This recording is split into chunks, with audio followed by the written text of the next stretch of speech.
We interrupt your regularly scheduled broadcast program to bring you these interdimensional announcements from the Underground Initiative.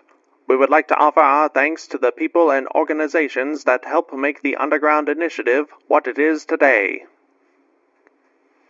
Some of the music you're hearing in the background comes courtesy of Midnight Syndicate.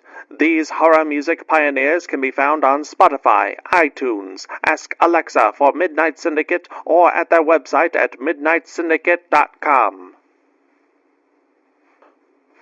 A big thank you to the one, the only, Kevin MacLeod. Check out the amazing works of Kevin MacLeod, a full-time composer who has published over 2,000 works of musical genius, most of which he's made available for others to use using the Creative Commons by Attribution 3.0 license. His work can be viewed on YouTube and incomptech.com. Thank you, Irutan, for letting us use your music. This amazing savant of Celtic and medieval melodies can be found on YouTube and irutanmusic.com. We would also like to thank Blizzard Entertainment, CD Projekt Red, and Bethesda for having such iconic and impactful music, as well as allowing for fans to utilize said content in productions like these. Please keep in mind that this is all fan-generated content and is not sponsored or endorsed by Blizzard Entertainment, CD Projekt Red, or Bethesda. We just really enjoy their content. A big shout-out to Derek and Brandon Feitcher. Their amazing compositions can be found on YouTube under Fantasy and World Music by the Feitchers, as well as iTunes, Bandcamp, Amazon, and Spotify. Go check them out. Stringstorm does music, voice acting, sound effects, and more. There's a lot of creative symphonic metal music on their YouTube channel, and most, if not all, of their songs can be purchased at store.stringstorm.info. Various artists and animators were vital in bringing the Underground Initiative to life. We would like to thank Edvartigo, who can be found at twitter.com/Edvartigo. Sunzaki Kojika. Check out her artwork and content at twitch.tv/Sunzaki Kojika, and CJ Emmanuel II. Thank you very much, and enjoy the show. Welcome, initiates, to the Underground Initiative, a secret underground organization where a menagerie of maddening Midwesterners gather around to explore the realms beyond through the medium of tabletop RPGs. Hey guys, how's it going? That can you not the eyes. Anywhere but the eyes. Not my lasered eyes. Finger lasers meet eye lasers. Not a lot is going on, but if you do enjoy what we are doing, we certainly appreciate all of the comments, all of the likes, all of the views. But if you want to support us more directly, check out our Patreon over at patreon.com/undergroundinitiative. We have various tiers. The lowest tiers, just I believe your name gets added to the credits. If I'm wrong, at the very least, you'll get access to our Discord, where you can chat with us and other community members. Other tiers will allow you to have your name shouted out at the beginning of the episode, closest to that time that you have enrolled in that particular tier. Other tiers will allow you to have your name included in the credits. Other tiers don't give much more than that, but obviously all of the money that goes that comes from Patreon will go towards uplifting the quality of the stream and the story and the minis and just everything overall. New tech, new minis, more plastic. I need to feed my plastic addiction. Yeah. Do you see a doctor for that?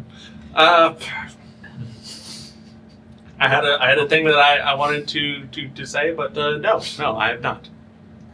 It wasn't meant for viewers' ears. I understand.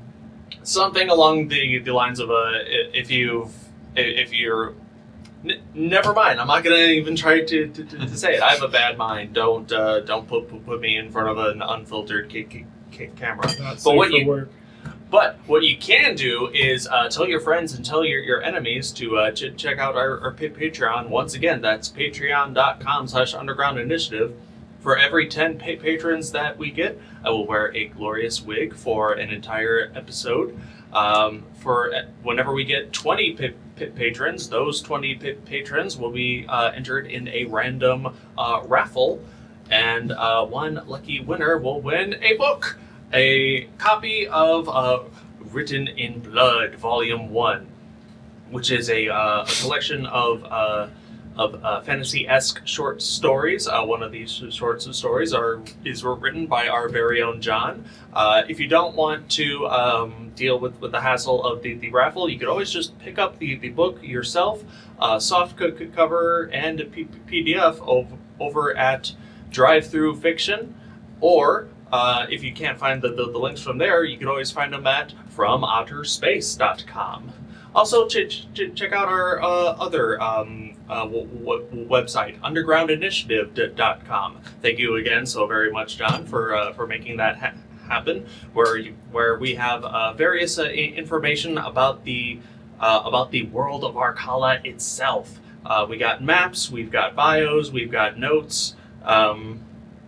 Some are updated, some aren't, but don't worry about that. We're all just here to have a good time, and we hope you are having a good time as well. Also, if we get 30 patrons, we'll do a puppet episode. Don't ask me what that's going to look like, because I don't even know. But I know it's going to be crazy. Does anyone have anything that they would like to shill or mention? Well, without further ado, I guess we can get started. You can't hide there wearing that shirt. We see you. What if I do this, though? Where did you go?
Yo.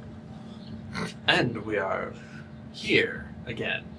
So, last we left off, the Fist has made their way to Vents, the magical city of stories, of theater, of expression. For various reasons does the Fist find themselves in the City of Stories. For some, the gods have willed it on a holy quest to uncover the mystery of why so many people are just going comatose throughout the borders of the city. For others, it is to for simpler means. They just want to go see a really cool concert put on by the Dire Flamingos. But for now, the Fist has attempted to lay their heads down for a long rest at one of the many establishments that Vents has to offer. However, their long rest was unfortunately interrupted by a group of mysterious figures, traumatic figures of the Fist's past, present, and or future. Following these dark entities into a dilapidated building, each member of the Fist and Lindira, who is tagging along, found themselves face to face with some sort of dark antagonist. for Lindira, she faced off against the murderer of her parents, a lizard folk bandit by the name of Axel the Mangler. For Vaxxus, it was the reason for that. Presumably, the reason for Vaxxus's current predicament, a brother Malmos. For Count Orlin Trinette of House Trinette, he was face to face with his very own fiendish doppelganger, accompanied with an illusionary hellcat. For Kulkras, it was the father of all orcs, Grumsh himself. Beat his ass. Which he does have a much more monstrous transformation whenever he goes into a rage. However, these entities were not real, not in the way that most people would expect. It looks like these entities were just a manifestation, a hallucination of some sort, and as an effect of some sort of mind prison affected on our fellow adventurers. However, they were able to persevere, and they just happened to have better wills than that of their antagonist. Breaking free of these illusionary prisons and illusionary battles, the Fist find themselves in an establishment that eerily resembles that of the Willbreaker, a hag-run brothel back in Devil's Reach. But you guys are in Vents, literally on the front nine, but you are in an establishment from the back nine. Should be, yeah. Yes. You guys travel all the way across the continent. So there's a little bit of mystery there, but it seems that the antagonists that you were fighting were actually the various succubi / incubi that are under the employment, big asterisk there, of Sultry Sally, the hag that runs the Willbreaker. And after all of you, through various ways, through stubbornness, through family, through the potentially the light of the divine, and through the power of natural substances. The Fistos were able to break free of. It's legal in the back nine. It's legal. We don't know if that's where we are right now. The Fist has managed to break free from their mental prisons, and they hear the shrill voice of Sultry Sally in a nearby room.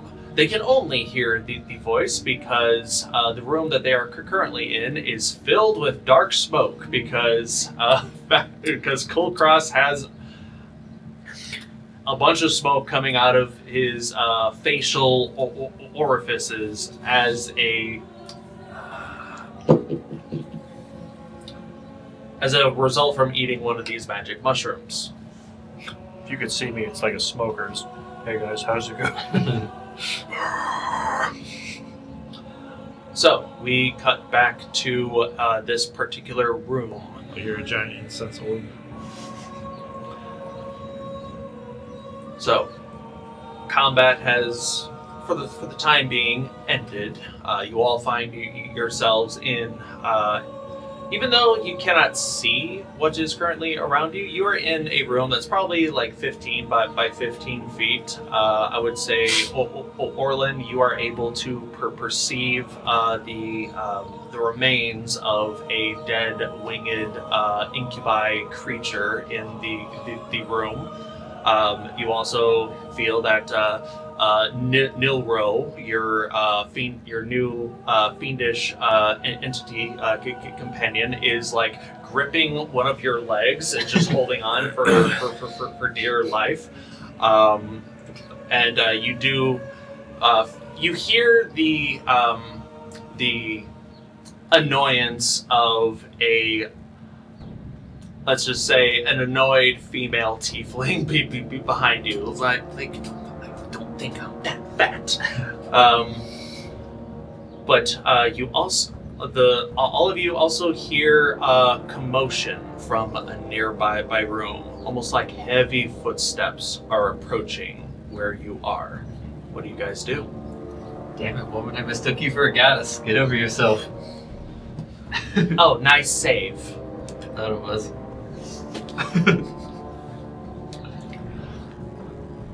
So what are we doing? Guys, where are you at? Close your mouth. Orlin, did you cast a spell in him? What the hell did you do to Kulkras? It wasn't me.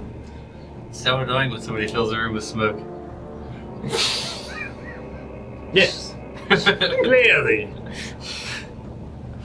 I remember I did when I gave her the bauble back. She's gonna turn it off if she already say she was gonna turn it off before. Okay, alright. I don't think we need that anymore. What? You're blind, not deaf. Shut up. A few moments later, you hear these massive, heavy footsteps. Boom, boom, boom. Just outside the door, the door frame of where you guys find yourselves. So, Fireball. roll it. The hag? What do you mean fireball? You don't have that necklace anymore, do you? It's not a question I'm supposed to know. I'm looking to get it refilled. There's no smoking in my establishment, but I'll allow it just this once. Is my hag detector going off? Do you have a hag? Yes. Yes, I do. You. That hits his penis. Is it a full or half pants straight now? I like them ugly. I like a big. It really goes out of control if they're fugly. You pull out the hag detecting necklace, which is keyed to 3 specific hags within the world of Arcala. You can kind of guess that the hag in question is like right in front of you. Like if you turn yourself into the direction where the hag's voice is coming from, even through the fog, you're like trying your best to like shoo it away.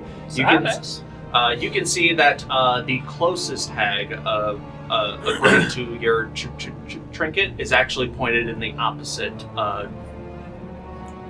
direction. So if you're looking west, it is pointing east. Choke her out again. Why, you little? I should let you do the honors this time, Orlin. You're so good at it. Yeah. Give it a shot if you want. I think you're the only one that can see.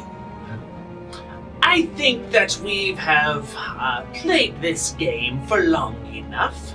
You broke into my establishment and choked me out in front of my own employees and stole one of my prized eyeballs.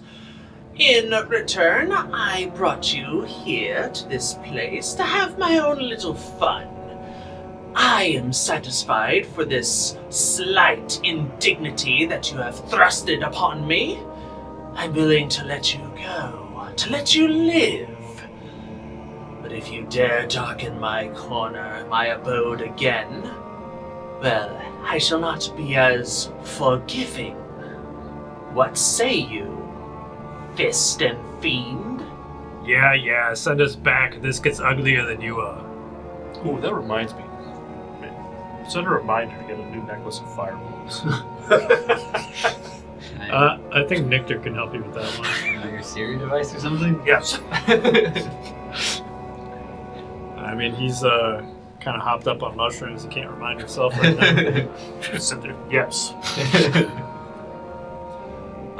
So, to the fist, I ask, do you wish to indeed let bygones be bygones for now, or do you wish to attempt to engage in further hostilities with the hag? I see Lindera looks like shit, but I'm not gonna say that out loud. 'Cause I'm sure she gets pissed off. Through the fog, it's almost like the sixth sense. She just glares at you like she knows what you're thinking. Okay. It's a sister thing. I guess. I'll just agree. Because like I said, she looks terrible, and yeah, I don't want to keep this going right now. Okay. Orlin, what do you say? I agree with Vaxxus. Kulkras? I say fine, but I do actually say out loud for the reminder for the fireballs. And It's intimidation. and how does Lindera feel? Let's kill this bitch. Sucker punch.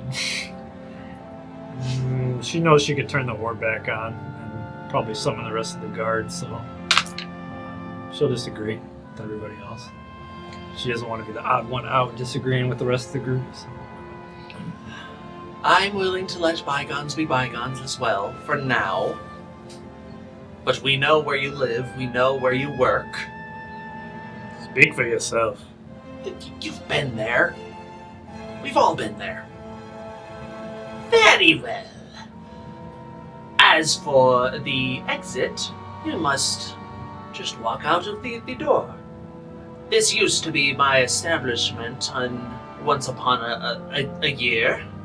Once I found out that you were in the city of Vents, I figured I'd return to my old stomping ground and, well, invite you for a little visit. But fine, I shall leave. And then you shall also leave. You look like you have something you want to say. Now you don't see her. You the door frame is blocked by a curtain of some sort, and there's dark mist coming everywhere. But it almost seems that the hag knows that Vaxxus wants to say something. Or did I just see something weird? I think you're switching between characters too much, like you're Lindera and you think you know what's going on in my brain. Hey, it's what I do. We all know what's going on in your brain. Drink. 99 Drink. bottles of beer on the wall. Bean. Bottles of beer. Take one down, pass it around, 100 bottles of beer on the wall. Toodaloo! And you're not sure what happens, but you do not hear Sultry Sally anymore. What do you guys do? Are you alright, sis? You're bleeding from your eyes. Yeah. Let's burn this place down. Well, if I were able to see what I was doing, I could try to patch myself up. Shall With we? the second level cure wounds. They're just be like, I'll hit her. Sleep. Can I interject for a moment with her character? Yeah. I would appreciate that, Orlin. And just so you know, you owe me 3 favors to make up for that comment. I didn't even say it as my doppelganger. You can't prove it. I couldn't see which one was You can't talking. prove it either. So 3 favors. That counts as 1, just so I know you're sorry. Vaxxus said it. 2, so I know you're serious about being sorry. And a 3rd favor, just to make us even. We're not that massed out, but okay. We get 12. 12. Oh, that's it. You can go back to... I like that. I like that a lot. I appreciate it. Even though I think we're just going to go back to sleep Hopefully. anyway. First level spell slots left. Assuming the fist indeed tends to follow suit, one by one, you make your way out into the hallway of the what would be considered the original Willbreaker establishment. Now that you have stepped out and the adrenaline of combat is starting to subside, you guys do see that there are subtle differences to the layout of this will breaker compared to the one in Devil's Reach. The wood is slightly different. The archways have slightly different designs. So yeah, you do believe that this is a entirely different establishment all together. And as you would make your way out of the will breaker proper, you guys find yourselves once again in the back alleyways of the city of Vence. Still just past midnight. The moon very big and full in the sky. Shame we can't see it. Well, now that you guys are like outside, the mist, you're now no longer in a box. The mist has many more avenues to disperse itself. But yes, the rest of the fist does take stock that Kulkras is just smoking. Is just a smoking. Where the hell is this fog coming from? All right, are we done chasing our nightmares? I think it's actually time for bed now. Yes. And Orlin, I told you to fix Kulkras. What did you do there? Hey, technically, I didn't need my bottle. What? It's mine. Just trying to use it as a bomb. The Fist eventually makes their way back to the Halls of Heroes Tavern and Inn.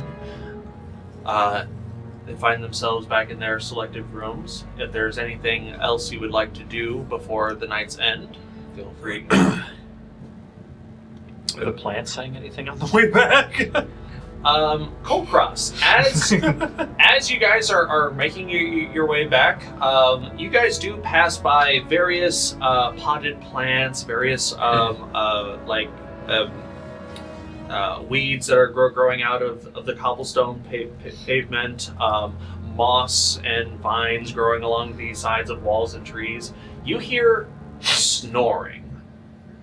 You hear various amounts of snoring from these plants as they are sleeping. This is weird. But eventually you all make your way back to the inn. You find your ways to various bits of sleep. I say on the way back, just to Orlin for a minute. Orlin, I don't know how much experience you have with the opposite sex, but women are never wrong. Otherwise, you'll always be in trouble. If you catch my drift. All right, even when they're wrong, they're right. All right. You're already shaking me down. I ordered 2 more favors. All right, you're catching on pretty quickly. Just a fair warning. That's all I'm saying. You make your way back to the inn. A long rest is completed. As even though the long rest had an interruption, you guys do wake up right at the crack of morning, around 6:30 in the morning. All right, guys. Investigation starts at the crack of noon. That's what I like to hear. I'm Sure, sure. brunch and some mimosas. Oh man, make it even more entertaining when you get run. You have to chug a mimosa while you're doing it. like not just one, you get like a pitcher.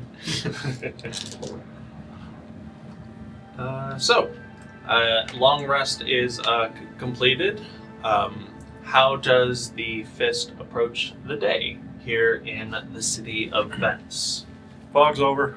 It's only an hour. Can you still hear the plants and stuff? How long were we asleep for? 6 hours. I'd say you I have got 2 2 more hours left, hours yeah. of that, and a day and a half worth. Well, a day and 3 quarters worth of understanding all languages. Jeez. You turned into Shiima. Know everything. Except for the height, that's the only difference. I'll get up and do my calisthenics and bodyweight exercises and try and meet everyone downstairs for breakfast. At some point throughout the walk back, your dust muppets disperse. That's all, folks. Wrong genre, idiot. Saoirse is still deceased at this time. Oh, with the long rest, I can resummon her? Never mind. Whenever, as you are stretching and doing your various calisthenics from just a small chunk of clay, slowly but surely, full-sized Saoirse manticore form grows in your bedchamber, and it eventually knocks you down as you're stretching, and is licking your face in excitement. I was there for a little bit before going down then. All right. Does anyone else do anything before the day begins? Let's see. No, I want to keep my items that I have. I'd probably go talk to Lindira for maybe a minute or two before everybody wandered down to breakfast or whatever. All right. Lindira opens up her door. She's just getting her hair ready. It's going to take her about 20 more minutes for that. What's up, brother? Are you going to be in there all day? Don't rush me. This is a new city. I want to look my best. You even have your own bathroom. It's not like the one we had to share back at home. What's taking so long? Like I said, this is a new city. I want to look my absolute best. Right. Why don't you? You've always wanted to you've always spoken about wanting to come here. Did I? Well, to be fair, you always wanted to bring that special someone with. Maybe I did say that. I guess I'm talking to her through the bathroom door at this point. So how are you holding up? We kind of had to fight demons back there, which doesn't quite make sense, but you looked pretty worse for wear last night. Well, eventually she does step out. And she's still actively combing her hair with a complimentary brush that the establishment provides. Well, I'm not gonna lie, that was not a pleasant time, but hey, I'm from Devil's Reach. Every day I see crazy shit. That was probably one of the worst, but I don't know. It felt a lot better once you showed up, and I knew I wasn't alone. How about you? What did you see?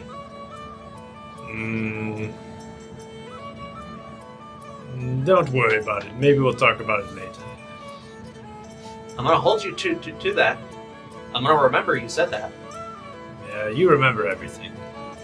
Well, it's because you're so forgetful. I have to remember. See, that's why we're a good team. This is why your doppelganger called her fat, because an elephant never forgets.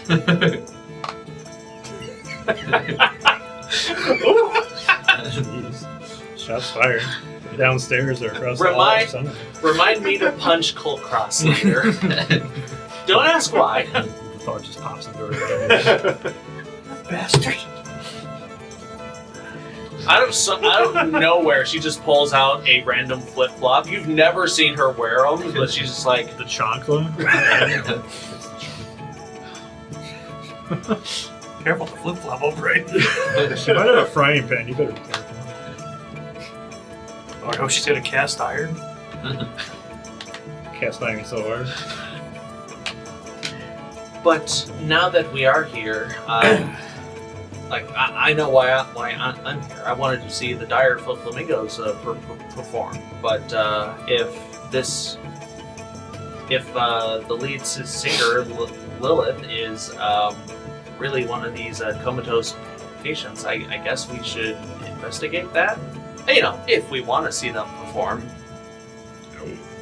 I can tell you really want to see them perform, so we'll see if we can figure it out. Oh, come on. You don't act like you don't want to see them perform either. You haven't seen them perform in 16 years.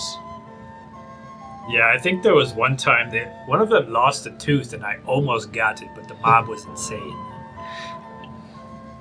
That was a wild night. I was told about it later. But I was too young to go to their performances. you know you don't have to keep following us on these adventures. They're quite dangerous, and it seemed like you almost died. I don't know. It seems like if I don't, one of you might die. So let's all look after each other, and we should be fine, right? That's what friends are for. That's what family is for. I am normally quite reckless, that you know, but I can't shake this feeling of always worrying when you're around. I don't have that thought when you're off safe at home or whatever. Well, if it makes you feel any better, I feel the exact same way when you left. You know, you were gone for 16 years, and then you were back for a few months, and then you decided to leave town, and I didn't hear from you. Now that you're back, can you blame me for not wanting to leave your side? I'm sure you've made plenty of friends back home or just wherever your travels go. You have more of a sunny disposition than I do. You seem to attract friends. I seem to scare people away, which I particularly enjoy, because I don't like the extra company. Well, maybe I have too many friends and I need a scary face to repel some. Alright, I don't think I can get rid of you so you can stick around, because I don't think I could convince you otherwise. Now try to remember that next time you want me off your back. Your hair is still messed up in the back. Shut up, I'm getting to it. That's actually fine, I just got it right. Kulkras, what do you do? Fireball. Alright, cool. They do serve Fireball whiskey in the morning. Oh, I guess that too. Fireball! Small explosion upstairs. Yeah, What was everyone- that? Damn it. Everyone needs a morning pick-me-up. Here you go, Shady. It's even hotter when it comes out. But yes, a morning breakfast spread is out for those who wish to partake. Is there anything you'd like to discuss? Any plan of actions for the day? We're supposed to be meeting, what's his name? Marben? Yeah. Yeah, you were supposed to... come in for breakfast. Something about showing us around the city. He offered to be our guide, I think it was. I see you're back to normal, Kulkras. You look good. Kulkras's eyes, his pupils are still like ridiculously dilated. Yes. I'm fine. So anyway, how did everyone sleep? Better once I got back to bed finally.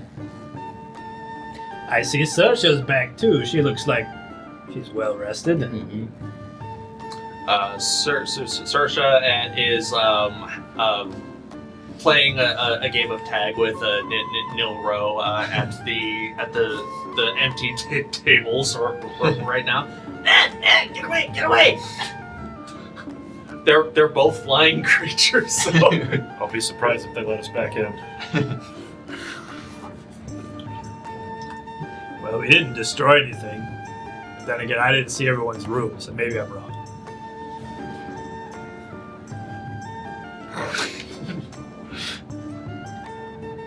Is that thing out of its cage? Are you sure it's not causing havoc when we're not looking? You say the same thing about you? That is very true. I sleep very well under the bed, thank you very much. After the, I guess we're looking around for Marben to see if he's around or whatnot. all right. After finishing up your morning meal, you step out into the morning sun. Even this early in the morning, at this point it's like 7 a.m. The streets are bustle with activity. Performers are gearing up for their daily performances. Some are setting up like small makeshift stages. Others are tuning fine instruments. Dancers are just actively stretching in the streets. And across the way, sitting in sort of like a cafe style table, you see Marben reading what looks to be some sort of newspaper of sorts. He sees you guys, and he gives you all a hearty wave. Good morning, Fist. Did you sleep well? It's a little weird, but First night in Vents, it's like that for everyone. Don't worry about it too much. I hope that hag doesn't come back. Hag? Yeah, they said they were looking for you, Marvin. You see that Marvin looks visibly nervous.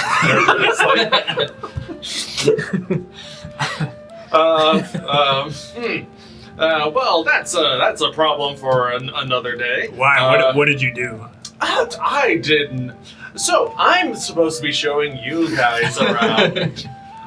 So there are many different places within the city of Vents, and he goes on to describe half of the city is pretty much divided in half. It's a large circle with one side is all of the various theater districts, drama, adventure, macabre, that sort of thing, while the other side is more like the government buildings, residentials for like the higher echelons of these city, the big wig performers, like the star bards, if you will, like actors, entertainers, that sort of thing. But they also have the Bards College, the Helping Hands Hospital,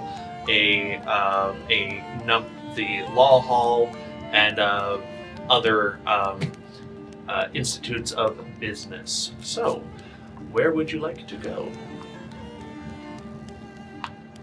Well, we're trying to get to the bottom of this sleeping epidemic, but it's affecting Lilith Banestar too, then maybe looking into her first. Prioritizing celebrities over the peasants seems like a good idea. Very Orlin thing to say, I agree. Marvin, would we have to travel back outside the walls? Is that where they're camped out, or are they staying somewhere here in the city? To the best of my knowledge, they do have some sort of a large mobile metallic carriage that is pulled up by like 6 different horses. But I'm told that they don't actually stay there. They usually like to mingle within the city itself, sort of incognito. They don't like to separate. Most stars like to separate themselves from the common rabble. One's a Minotaur. I think he kind of sticks out, but that's just my opinion. I mean, you're not wrong, but hey, that's what they like to do, and so yeah, they might be in town. Exactly where, I don't know. The other one probably looks a little bit like Orlin, but it's been a while since I've been to a concert. If you are interested, if this Lilith Vanestar is one of the comatose victims, she is most likely being treated at the Helping Hands Hospital. Well, I don't think we can question her. That doesn't make any sense. I think we should probably talk to the rest of the band. Wouldn't you fellas agree? Or at least see the location where they found her. That sort of information might be held at the Law Hall. We can speak to somebody there. You lead the way, Orlin. I'll leave it up to you. So Kulkras, you decide when we go for a change. We just enter the law hall. We've been sent by a mission of God. Again. Again. Which one? Yes. So where to? We should probably go to the law hall then and see where they found him. All right, Kulkras. We can't have you bait forever.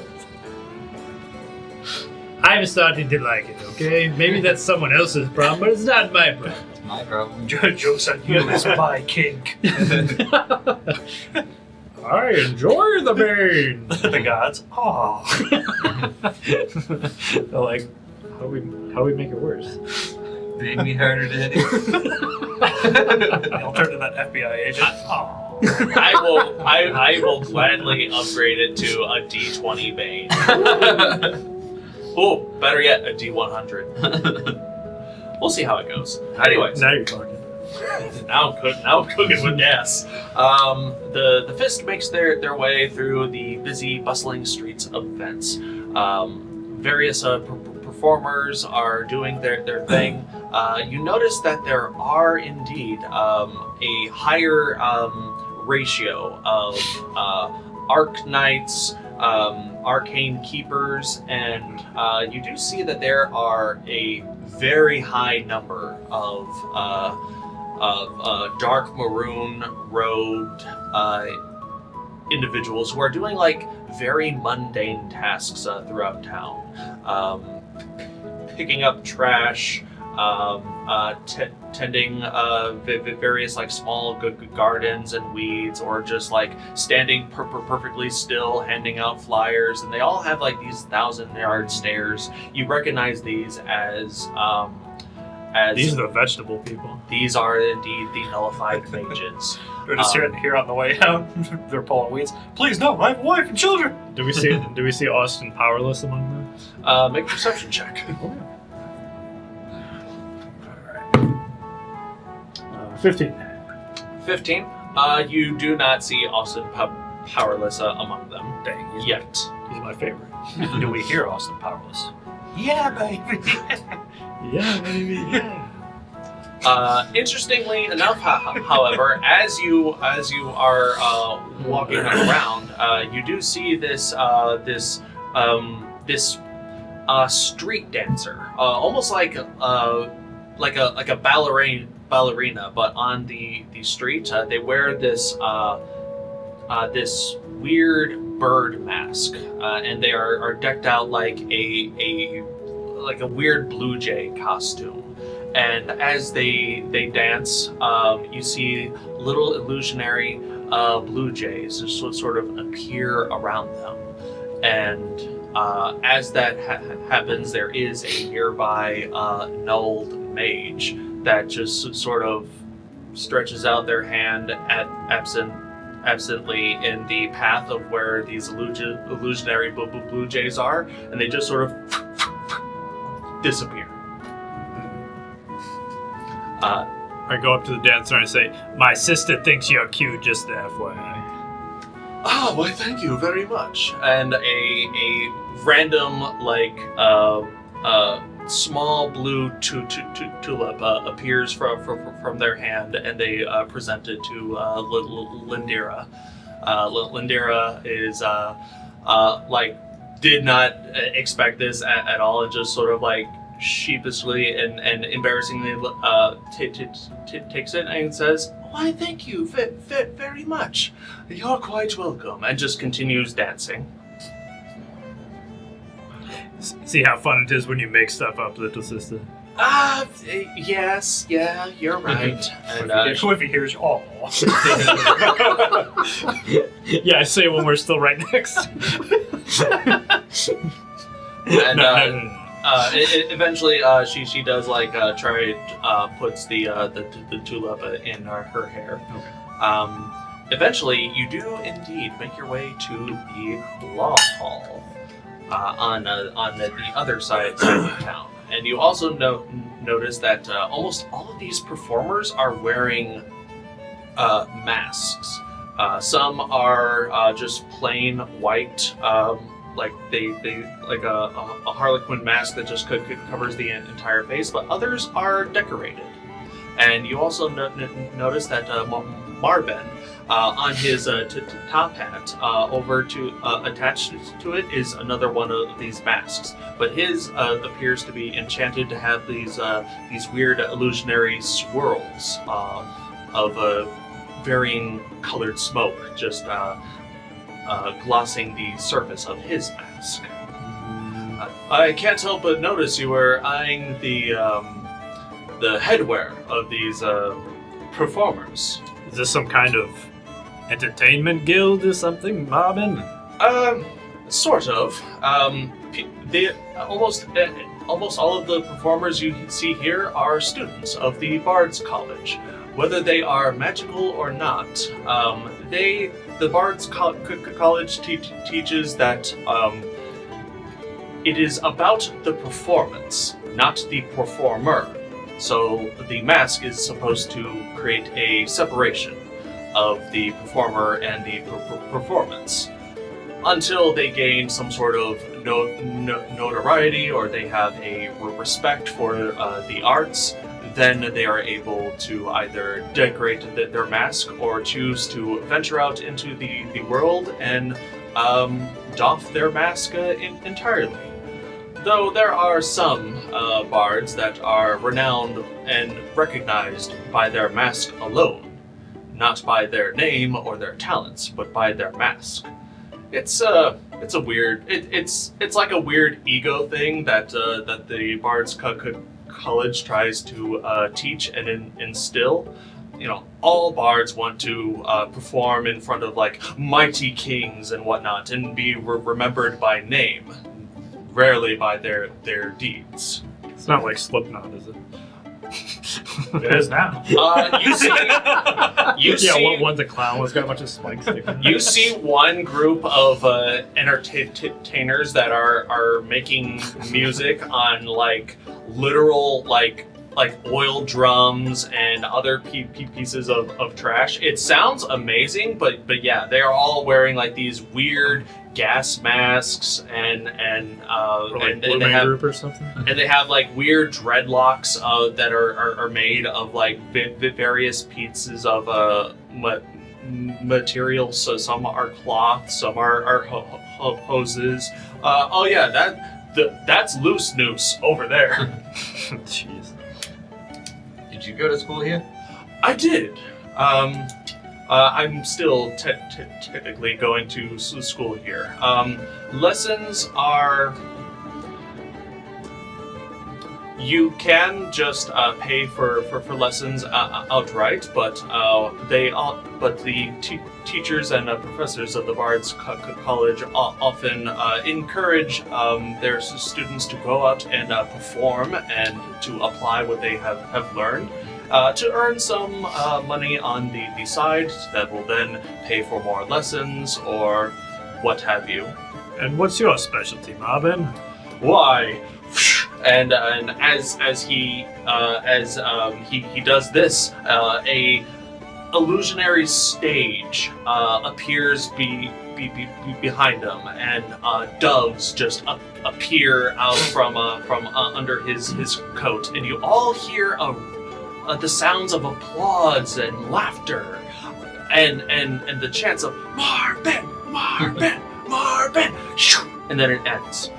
I add illusionary flair and theatrics to other people's performance. I'm actually helping out a group with their project. As I think of the name... That was almost as good as you, Orlin.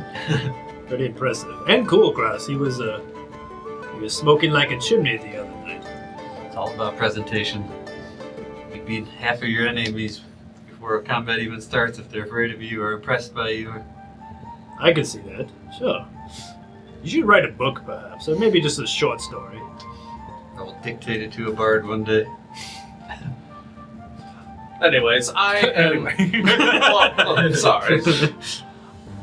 Hey, if you have heart and passion, anyone can be a bard. It's not about, charismatic spell casting. It's, are you passionate about telling a story, about conveying an emotion or feeling or a thought? That is the true heart of the Bard's College. And as for me, I am assisting a small group of students over in the Macabre district. They are looking to do a small show called Eyes of the Beholder, and they need the help of a skilled illusionist.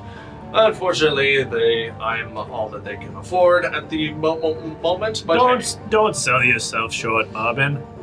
Let me do that for you. I can always count on you, Vaxxus, for that. But I think you'll do great. Well, thank you. I appreciate it. You hear that, Chip? He thinks we're great. His Did you get your monkey checked out for that drinking problem? the one that he got from you? He was doing that before he saw me drinking. Don't lie to me, Marvin. Likely story. You guys find your way to the law hall. Inside is you see various even though that this is the law hall, they can't help but hold up advertised posters of like frontline storytelling and theater events here in town, and you do see that indeed there's this big old poster for the Dire Flamingos. Vaxxus. The members of the Dire Flamingos have definitely aged in the last 16 years, but they still look amazing. I think to kind of retcon it a little bit, I said I saw a concert before the events. So I think since Lilith is their singer, I think that was when they were a group before she was actually part of the band. I'll go with that since she was relatively the same age as Lindera, if that makes any sense. I'll say back in your time, because Lindera was like single-digit ages. Yeah. Back during your time, Lilith was still like very young. She was like 16 or 17 whenever she started to. So she's like, no, it's fine. She's an elf, so she's a tiefling. I know they look alike, but still, she's she's half elf. Oh, okay. So, yeah, she could live another 600 years or something. Yeah, perfectly fine. This is her golden age right now. I was just trying to make it make sense. That's all. No, that's fine. Lilith now is Lilith is still the youngest member of the Dire Flamingos. Lilith is 32. She has instead of like the lavender pink hair that matches her skin tone, she's since dyed it black. But she still and her horns have grown a little bit longer, and they're just like these two simple horns that just come out.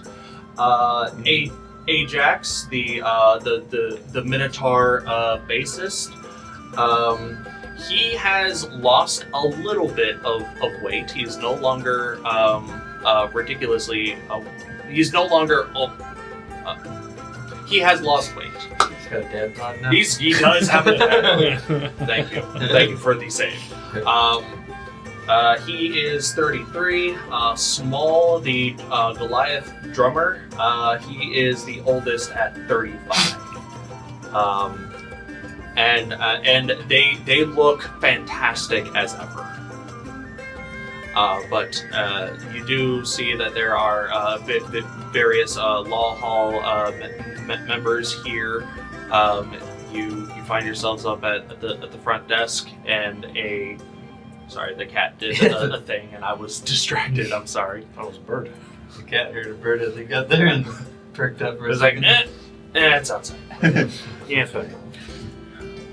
A orcish guard is at the table of like a dark grayish blue skin. and he looks up and he goes, "Why, hello there. Welcome to the Law Hall events. How might I be of service?" We're the Fist, and we're here to solve your problems with narcolepsy. Ah, yes. I take it you mean the comatose cases. Wonderful. Yes, I can see that you're entering badges. I don't see one on this companion, as he points over to Lindira. Oh, I'm not part of the Fist. But I am a Sin Guard from Devil's Reach. I can help as well. We're a little short-fingered right now, so we kind of outsourced a little bit of help, if that's all right. Go ahead and make a persuasion check with advantage.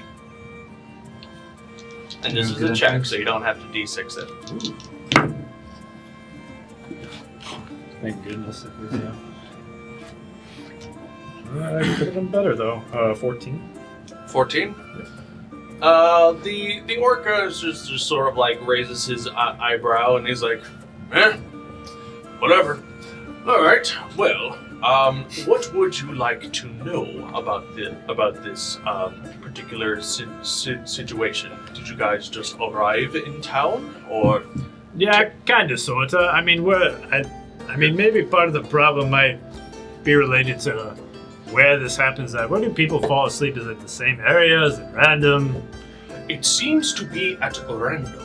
The 13 and indeed are it is difficult to classify them as victims rather as patients. We are not.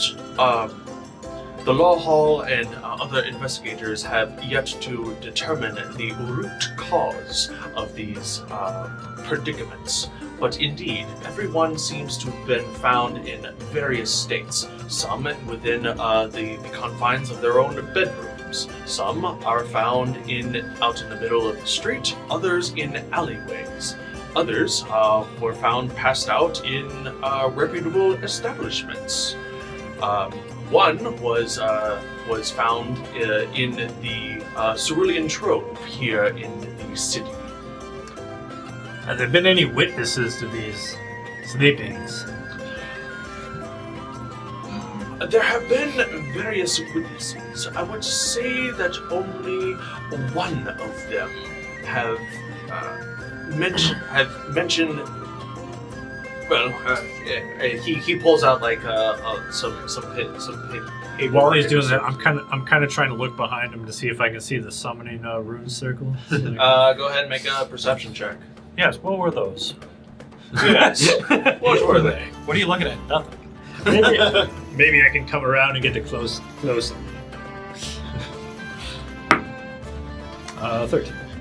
13. You do not see the summoning circle runes from here. You imagine that they are. You imagine that the summoning circle runes for law halls are somewhere behind closed doors. Like they probably have a dedicated teleportation room, and that is definitely not going to be out in the front lobby. Good ask though. Good check. As that happens, he's like, yes, it would seem that there were some members of the Cerulean Trove that mentioned one of their own was looking over a tome in reference to some Age of Wonders myths. It doesn't particularly say what it was, but it seems that the victim dropped the book suddenly and was... And would you happen to have the name of this victim? We do know some fellows in the Cerulean Trove. Of course. According here, it was a human by the name of London Sternroot. Oh yes, Long Dong. I mean Long. Kulkras, your ears immediately perk up. You know this person. You know Long Dong? I don't know. Who was Long Dog? Check your notes. It's gonna be a thing now. Damn it. He knew what he was doing. Long Dog Timbers. You guys are making fun of me. Wait for it. I'll have you know. The most well-endowed pirate in our college city. Wait for it. I'll have you know that that's my father you're talking about. Then it's a compliment. I mean, if you're telling us. I think I was trying to pronounce it London. London? Oh, sorry, that was the best pronunciation on my part. I'm only reading from a script. He's just sitting there. I think it was London. You mean London? London. London Sternroot. Lore Dan. Seeker of the Cerulean Trove. He had to get special pants made. Nope. I didn't realize Dan was in town. Oh. You never told us about your father, Kulkras. Never really came up. I thought he was still back at the village. Or the port. Well, it would seem that Lore Seeker Sternroot was researching something at the Cerulean Trove, according to my notes, and other lore custodians witnessed London dropping his tome, and he seemed to perceive an imaginary or an illusionary something. He seemed to be frightened of something that nobody else could see, and then he suddenly collapsed, and he hasn't woken up since. According to my logs, he is still in stable condition, but he is being treated at the, as well as all of the other patients over at the Healing Hands Hospital here in the city. Did these start happening the same time as the illusions started appearing around the town? Now that you mention it, yes. And how many patients are there right now? 13, with try to keep this from getting out to the populace as a whole. The Hold on, Nilro, earmuffs. Yeah, sure thing, boss. It would seem that the 13th victim was the frontliner for the upcoming performance, Lilith Vainstar of the Dire Flamingos. So what? Are they going to cancel the concert? And how is that going to be? I heard a lot of people bought tickets already. Indeed. It is my understanding that if the Dire Flamingos are unable to perform, then their spot will have to go to a different performance group, probably chosen by popularity vote by the Bards College. There's a handful of groups that would really relish the opportunity to take part in such a. For them, it would be considered a blessing in disguise, but obviously at the expense of Madame Lilith Vainstar. He did mention there was one witness. I was listening, but I don't recall exactly what you said. Of course. The witness is Lore Custodian Michael Marrow. Lord Custodian. Alright. Human dude, I assume? Yes. If you speak to any member of the Cerulean Trove, I'm sure you would be able to conduct an interview with him. Should you speak? Should you wish to do so? Miracle. But if you would like the Would one- you be able to give us his address? Because as you can see, we're here to investigate, and perhaps we might be able to get to the bottom of it with a few more questions. He looks through various pages in his notes, and it would seem here that Mr. Merrow, as a lore custodian, lives and resides within the confines of the Cerulean Trove itself. That is usually what they do for workers there. They have a workhouse specifically for individuals who cannot afford their own lodgings. In exchange for working at the Trove, they can live at the Trove. And all the patients are at the Helping Hands? Correct.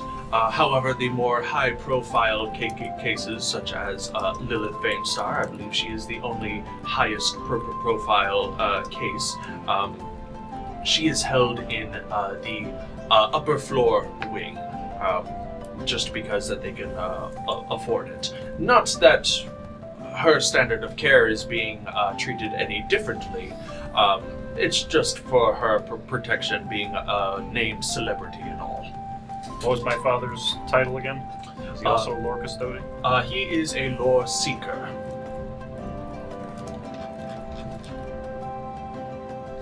Just no respect for lore seekers these days. I assume.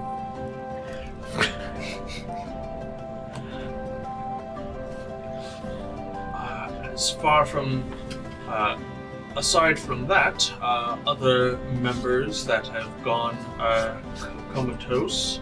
The first one was a janitor that was found in his home, a late-night street performer, a tourist, a singer from the choir district, several members of the Grade Road Trading Company, lore seeker London Sternroot, a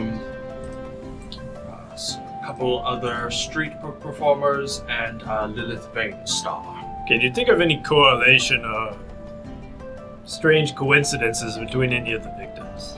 Only that it happened within the city limits itself, not outside of the city limits.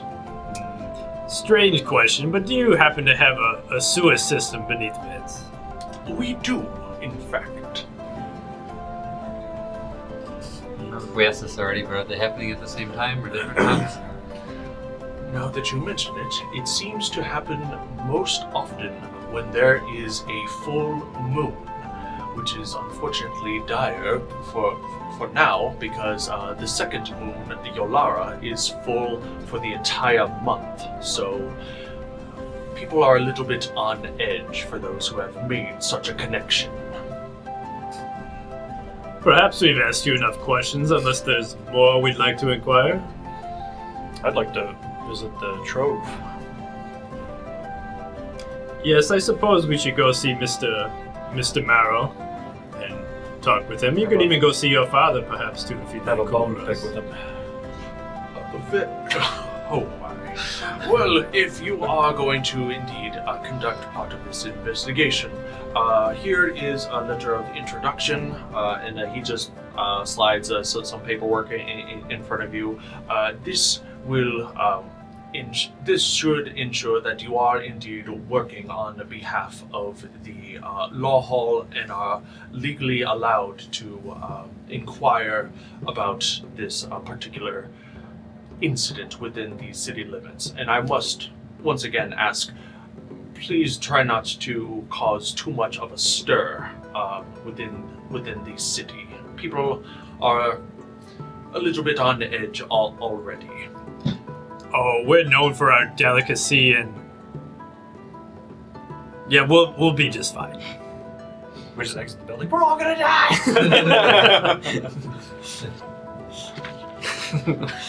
Yell outside, everybody panic! It's taking people during the full moon! It said it's coming for you next. You just shake some random person. We're gonna try and send a page of sending to your dad, see if he can communicate that way. That's a good question. Wait, how does someone usually respond to these? It's not in their mind, they have to say it, don't they?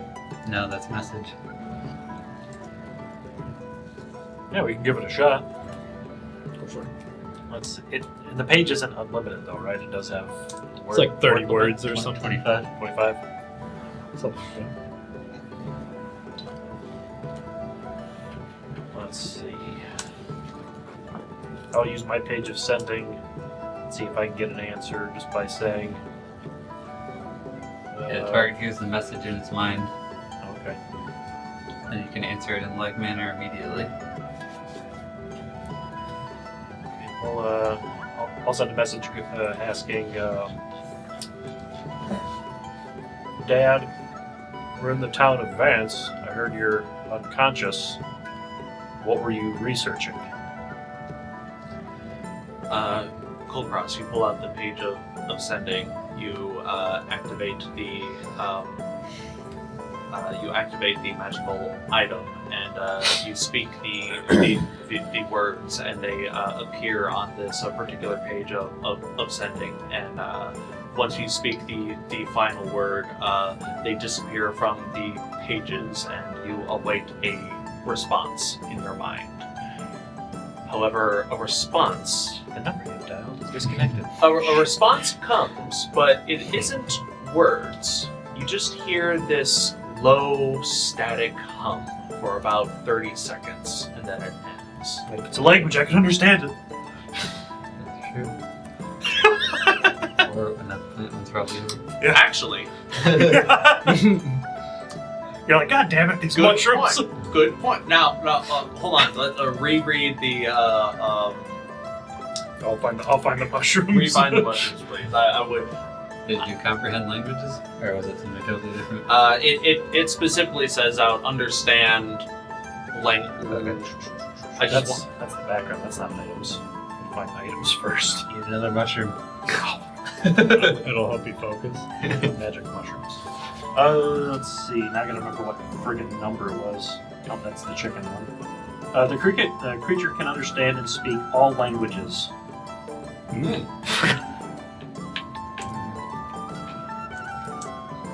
Is dial up a language? Just kicked him off AOL. Damn, I knew we should have gotten fiber. You've got me. You just hear it later. Kulkras. At first, you hear static, but then you hear other things. You hear music, distorted music, music that you haven't heard of. It sounds familiar, but wrong. Not now, Archmage.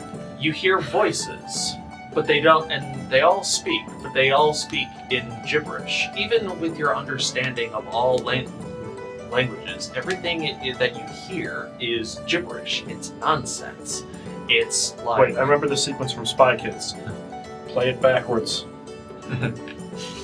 It's like if you were to try to string the words that you hear, it doesn't make sense. It's like macaroni the sword so that carriage may horse the castle. It's like, what? That doesn't make sense. But and they're not in voices that you recognize. But underlining all of that, you do hear your father's voice. Son, is that you? I don't know where I am. I don't know what I see. I don't know what I hear. I am lost in madness. Wherever you are, I hope you are safe. I was looking to understand what you are becoming.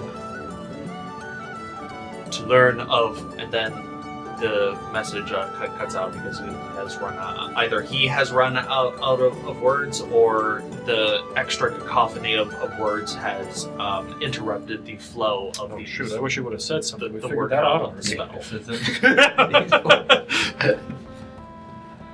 And another page. Man, he must be running through pages. He kept responding to.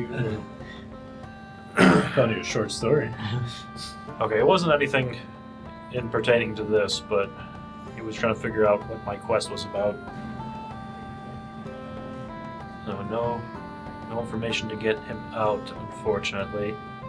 They do sound lost and caught in madness. There was a lot of gibberish words. Well, I'm sure he's fine. It's just maybe he took a wrong turn. I think the key, because I heard a bunch of words, I think the key is going to be found in a castle with a macaroni night. Is there a macaroni night at our hotel that was the castle something? Did they mention any kind of sauce with the macaroni? Because normally that no makes... sauce was mentioned. That's all. These heathens eat it dry. Oh, no wonder he was spoke of madness. That is the definition of the thing. Yeah, so my father is not a heathen. It's always sauced. I guess we'll start making our way to go see Mr. Michael Marrow so we can see if he knows anything.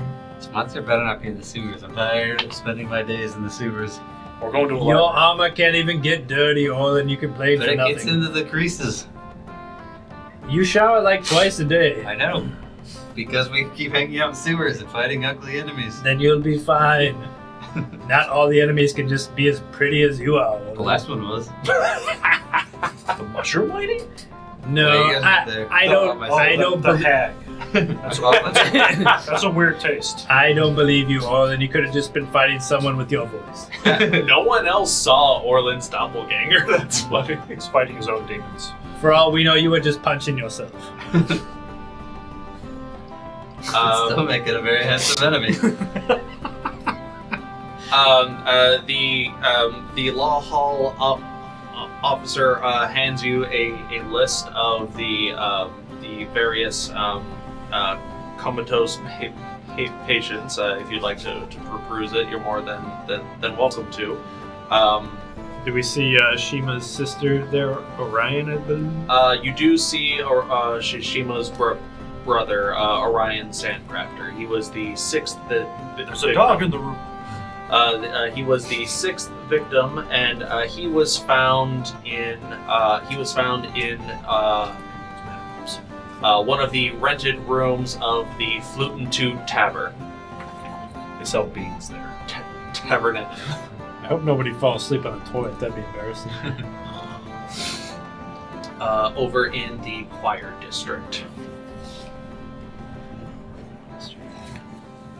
But you say you make your way over to the Cerulean Trove? Yes. Right. Up the road from the law hall, you would actually have to Marben did not enter the law hall with you. He understands like this is your thing. I'm just the guide. So Marben is like, so to the Cerulean Trove then. Yes. Lead the way. Right this way, my friends. So I hear if the Bane Stars are going to be playing, they're going to be looking for another bard for the evening. You should throw your hat in the ring.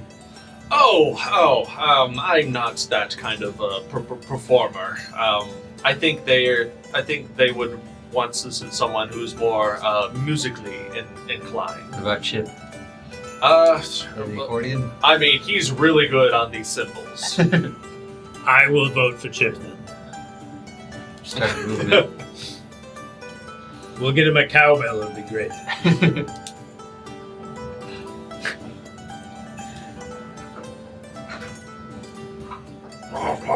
Dog. What are you getting into over there? I think she's just rolling on the carpet. Are you itchy? Pets are fun. Marben takes you past the Bard's College. The Bard's College is magnificent, almost like strawberry pink marble stonework of a building, where there are like more of those masks decorate the one very large wall of this institution. And Marben says, these are the masks of famous bards of the past. Presumably, if you become a bard of such notoriety, their mask, the visage of their mask may also accompany this wall. Though one such mask hasn't been done for in a very, very long time. But who knows? If this concert happens, there'll probably be 3 of those up there. One can only hope. He describes that this indeed is the place where people will come far and wide to either refine their artistic talents or to learn. So if anyone is interested in classes that will make them proficient in performance, you can definitely do that here. Just throwing that out there in case anyone is interested.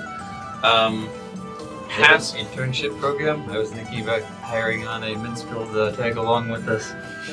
Oh, absolutely. You sound like Geralt now. Turn kills. I mean, you can hire just about any bard. They do like obviously taverns and inns and establishments can hire bards to perform and draw crowds. You know, the more people that are there, the more people there are to invite and drink, food, and other sorts of entertainment. They also train bards that want to support in more of a combat specialty roles. So if you do need a hireling that is a bard, I'm sure that the Bards College can point you in the right direction and has a long list of candidates to do so. I am one such individual, so if you need my services for anything combat related, even though I'm not a bard, I can still hold my own in a fight. Though I warn you, all of my spells are illusion-based. And I warn you, Orlin, taking out a bard is a big responsibility. You have to feed them, you have to clothe them, teach them right from wrong, because you know they'll probably have bad notes even. Well, I've already got an entourage, so might as well add another one to it. Yeah, I suppose someone else for your fan club? Sure. Yeah, why not? Who's a fan? Well, the point is that they start our fan club. Since you failed at it, you tried to make it seem like we had a fan club. It was a half-assed attempt, alright? I was just trying to get you going, Orlin. You gotta start somewhere. We can hire a professional here. Wait, are you talking about the Fist fan club? Yes, he tried to half-ass it back in Baldur, I think. Yeah, one of those places. It sounds about right. They made a fool of me. You say They that. won't even recognize you now. They'll be like, this is Orlin? That couldn't have been the same Orlin from before. You say that, but I believe that, I hear a lot of things. I believe that there is a member of the fan club, of the Fist fan club, that is indeed here in Vents. I believe that, Telia of the group Warband, if I'm not mistaken. Is that one of the other guilds? Telia is or mercenary groups, should I say? Sorry. Go ahead and make a history check. I do. Go ahead. I'll say both of you can make it with advantage. 23. 23.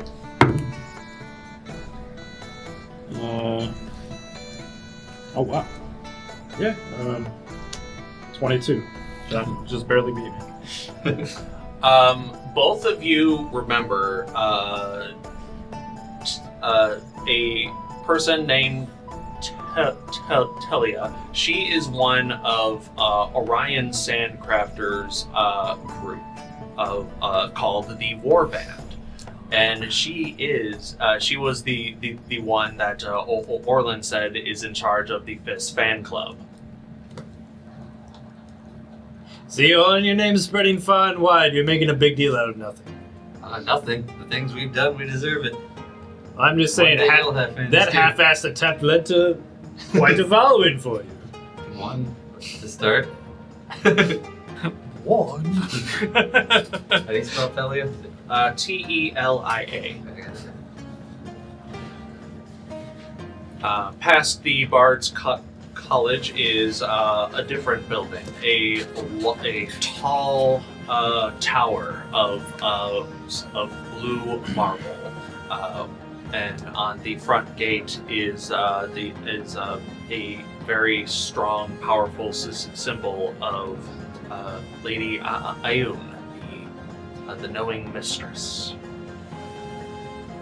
Here is the Cerulean Trove.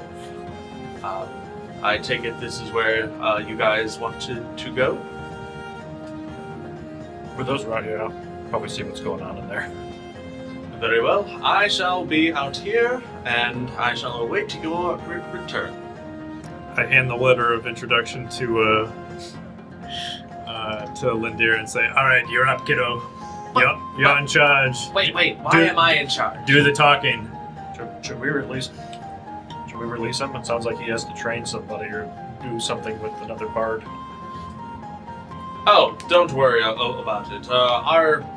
Our practices don't start until noon, so I have a few hours. I've got a few more minutes.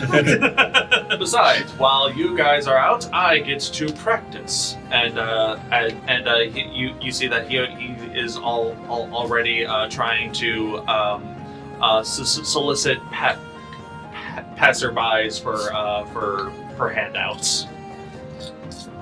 You have to try out, little sis. We want to see that you can talk for yourself and speak for the Fist. Fine. Takes the... Fine. Watch and learn, brother. Don't screw it up. Don't mess it up for me. I know you. Make sure he doesn't mess it up for me. Nobody can stop him from that. What did I get myself into?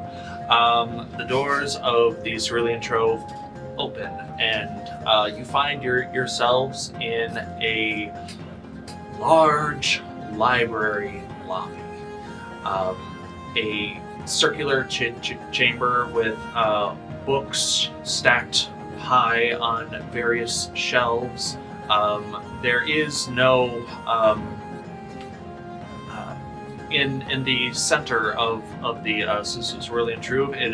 It is just an open air. So if you were to look up, you could see 1, 2, 3, 4, almost 10 levels of library space here in the Trove. The smell of books, dust, and incense fill the space. In the main lobby, there are statues of various bards that have been made famous throughout the ages. Up at the front, there is a large wooden desk. Everyone is all of the workers here are wearing these long blue robes with short sleeves, carrying stacks of books. The main teller here, a lavender colored elf of some kind, looks up with these almost like star-filled eyes and just says, "Why, hello there. Welcome to the Cerulean Trove. How might I be of assistance?" Oh, the same stuff as Kulkras. Kinda, a little bit. She's high. I just kind of push Lindir and if I go ahead, Lita. Yes, hi. My name is Lindira. I am here representing an investigation conducted by the Fist. Here is our letter of introduction. We would like to speak with Lord Custodian Michael Marrow, if he is available. Certainly. All right. I shall summon him at once. And she gestures over to another lore custodian. It looks like a floating goblin of some kind, wearing robes that are like 2 sizes too big for them, but they have the levitate spell on them. Yes, hello. What sort of help do you need? These individuals wish to speak with one of our lore custodians. Could you escort them to one of our reading chambers? Of course. Who are they again? Oh, they are members of the Fist. Very well. Come with me, members of the Fist. This lore custodian will show you the way. And you watch as he slowly floats in a particular direction. Do you choose to follow? As long as he's not wearing my boots, I can't follow like that. As long as he's wearing underwear under his robe. Since he's floating in the air. Goblin balls. Shiima would like it here. Put those away. Shiima would like it here. First library that we've been into that she wouldn't have to hunch over to walk in. I think she would die before she read through all these books. There's so many of them. Holy crap. She might be here. That is a very good point, Kulkras. Eventually, you are all led. I don't think she would fit in here, though. It's not enough space. Eventually, you are all led into a secular room that is quiet. It's well lit. This room is where people will come to peruse our various tomes and scrolls. As rules of this cerulean trove, this is not a lending library. So if there are any books or tomes that you wish to study, they would be done so in one of these rooms. You are more than welcome to take whatever notes that you would like, but all of the tomes and whatnot stay within the confines of the trove itself. A few moments later, there is a knock on the door, and enters a human male, blonde hair, clean shaven, really really short hair, almost like a buzz cut, and he just has he just wears a very tired expression.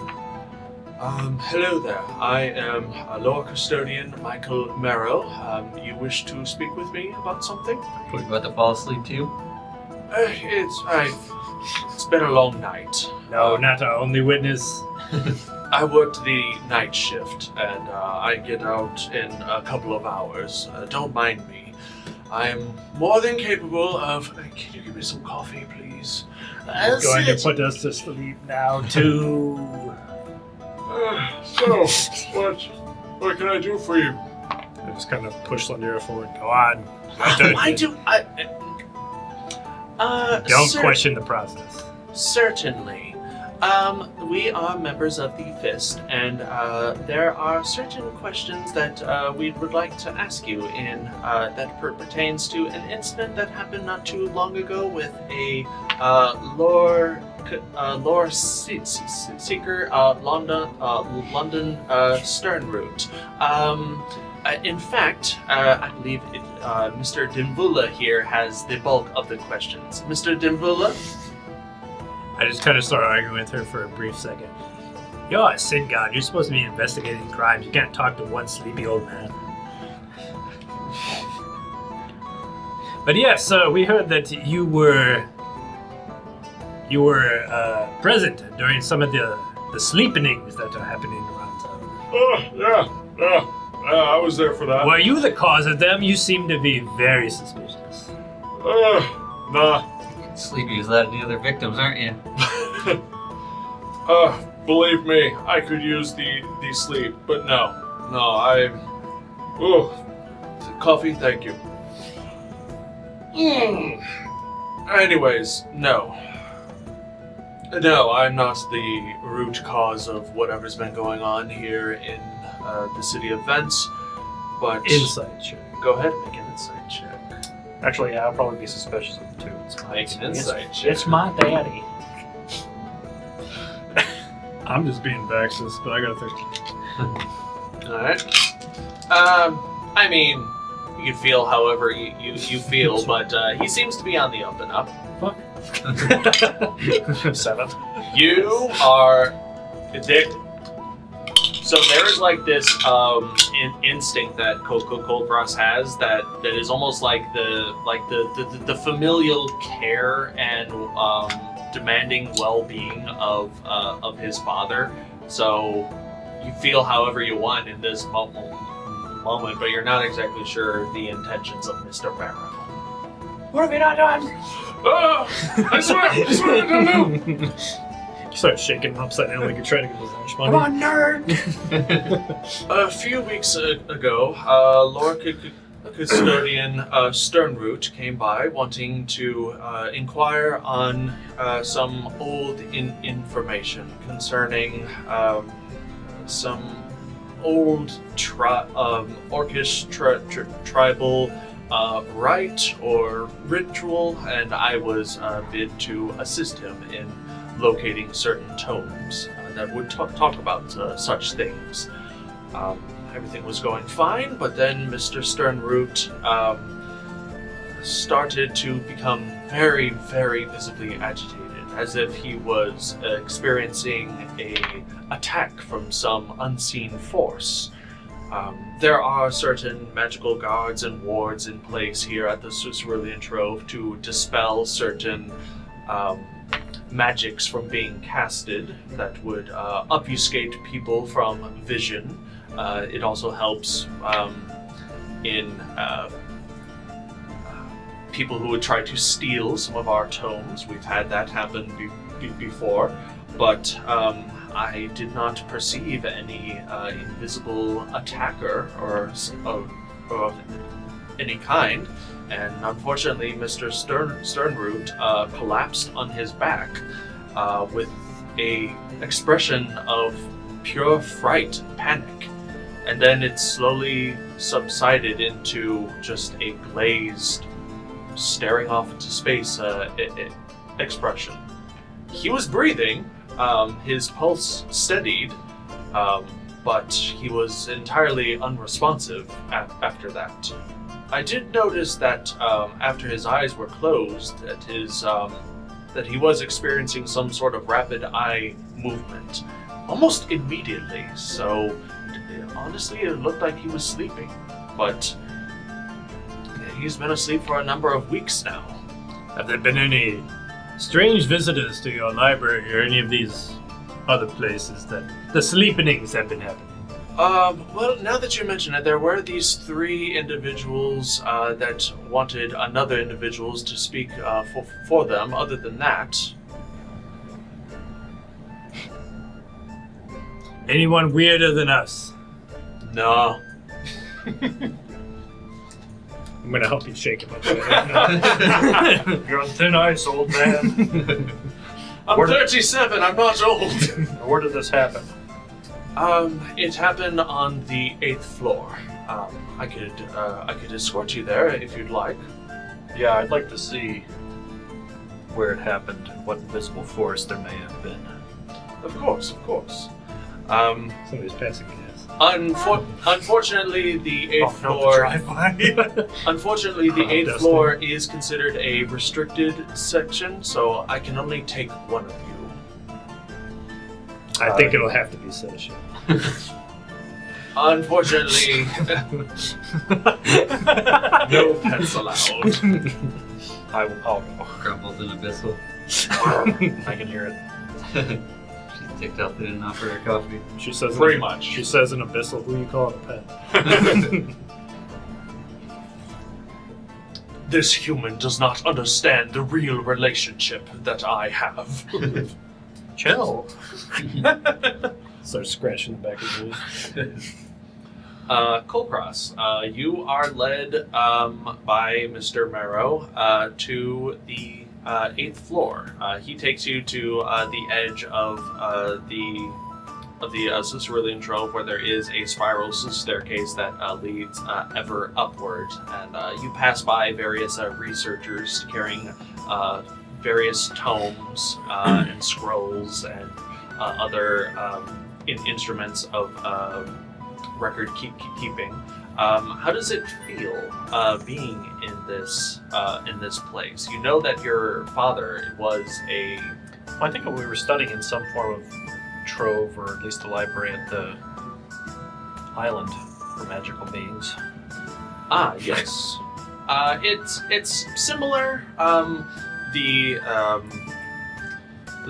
libraries of the Arcane Imperium are a lot more wider, a lot more friendly, accessible. The Cerulean Trove seems a little bit more cloistered. Everything's just a little bit more tightly packed. There's so much lore, so much information packed tightly in this tower. Even though the tower is easily 10 stories tall, everything is just squeezed in. There is a lot of information in this building. But eventually you do find yourselves up to the 8th floor. I guess while we're on our way there, so you said he was researching some rituals and coming of age things. Yes, that sounds about right. Did you find anything interesting? To be honest, we were only researching for a handful of hours. I think he was looking at the early history of something. Yeah. I think he had only just recently discovered whatever it is that he was looking for, but he was quickly overcome with that panic that I mentioned. I have notes of all of that information that he was referencing. If you would wish to investigate that, you're more than welcome to. As part of of your investigation, such fees would be waived. But if there's anything else that you would like to learn here at the tower, we would have to require payment of some kind. But here we are at the 8th floor. He pulls out a key from his robes, and here is a less cluttered floor, but Kulkras, I will say, with your robe of eyes, you do see that there is a weird sense of extra activity in this room. Every now and then you do see like random spectral wavy entities that exist in the spaces between reality and unreality here in the Imperial Plane. Sometimes they just look like amorphous figures. Here you see something just a little bit more defined, just a little bit more pronounced. You see shapes slithering through various bookshelves and columns. Spectral nerds. Through the Fireball! through the floors, through the ceilings, but you are the only one that sees them, as Mr. Marrow seems unbothered. This is the location where it happened. This is where he was standing, and I believe over here is where he eventually collapsed. Did he say what he saw that caused such concern? I'm trying to remember exactly what he was saying in the moment. I think he was saying, "This makes no sense." It rarely does, but... Oh. I apologize. I wish I could be of more help, but... Is there a potted plant nearby? Make a perception check. My favorite. It's with my eyes. I can go to advantage. Ooh. Do it. That's pretty good. 18. 18. You do find various hanging potted plants of eucalyptus leaves that are around this area. Not too many of them, but you imagine that they are there probably for the researchers that have to squint and read for long periods of time. The eucalyptus is there to help get rid of headaches. Are they like drooping down and whatnot? Or Some look at how eucalyptus is. That's not a vine plant, is it? So it wouldn't be like outgrown. I don't think so. I think it's more leafy. Like just like a Quick, everyone look it up. like a typical plant, but that's just my guess. Audience, you too, so it's not so awkward for all of us. Because they use eucalyptus for like shampoos or lotions or oils or something. I know they do oils because that was one of the default ones you get. There's like a Iggy basket type thing. Oh, okay. Oh, maybe you're right. Yeah. Or maybe it's a combination of both. Then. Okay. It looks like they usually I go did not straight spell eucalyptus right. I'm not it's, even gonna It's try. EU something. Yeah. Yeah, I'm not even gonna try. I got EUC right, and then it just collapsed from the. It can be hanging, it can be potted, and it can like overflow from a pot for sure. All right. Well, I'm gonna need you to bear with me here for a moment. And I'm gonna ignore him completely now and look at the plant and go, "What have you seen, my leafy friend?" I see a lot of things. What are you asking about? Oh no. You got a douche. Look, we're gonna have to talk about your gardener here, all right? It's weird mafia.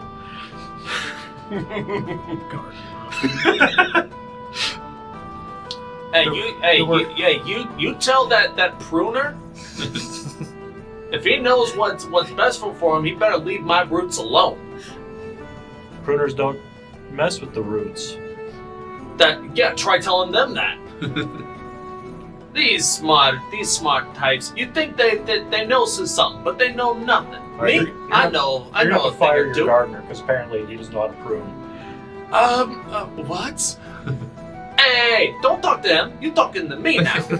I will pull you out of the room, all right? I'd like to see you try. I'm about to mess up your plan. Please don't mess up the plants. Look, he's talking shit, okay? I'm. I can speak with plants right now. That escalated Okay, quickly. fair enough. Give him a slip. Well, still, try. Please don't. It is a plant after all. Look, he was here It's like with the good, the another bad, the guy. ugly. It's like the librarian. 2 nights It's like ago? him and the I There's believe no face. it was a few weeks ago. A few weeks ago, and the other guy fell. Yeah. I think I remember something like that. What about it? Did you see anything other than him fall? I saw a couple things. Yeah. You're a thin ice plant. Look, I saw a guy reading. I saw a guy freaking out, and then I saw a guy fall. That's what I saw, and I saw that guy, the guy who's with you. He saw the whole thing. Well, you can't remember, did Oh, Do you well, remember he what- ain't too smart now, is he? you remember what he said? Bookworms. Yeah, the guy who fell. Yes. Yeah, he was saying some like, that ain't right or that can't be. Like he saw something that he couldn't quite understand. Did he give any description other than those two things? Nah. All right, the plant doesn't know anything either. Do I look like a squealer? Hey, you got any water on you? These nerds are a little stingy with their treatment of the plants these days. I might remember something else if I had a little something to wet my whistle. You got anything on you for water? You have your decanter. Yeah. I only have coffee. Sorry. Darn, and all I have is my decanter that I would only be able to drown you with. Oh, sounds like a wise guy then. All right, So someone so smart like you can't just give me a few drips? All right, let's see. Actually, I don't even know how I only use geyser. I think you can just drink from it normally. I think there is something, but you gotta be sure that I don't want to just drown this guy's plant. Unless you gotta go number one. Oh no, I got piss on there. It's technically water, right? Nature's water. We were just talking about Dune, right? Waste not water. We were just talking about Doom. Gotta recycle it.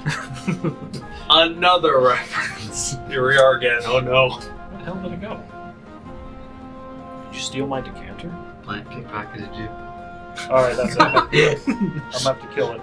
I have Bring a it decanter here somewhere. What do you got there? This is my decanter.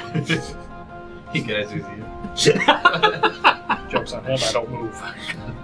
You thought I was the wise guy, huh?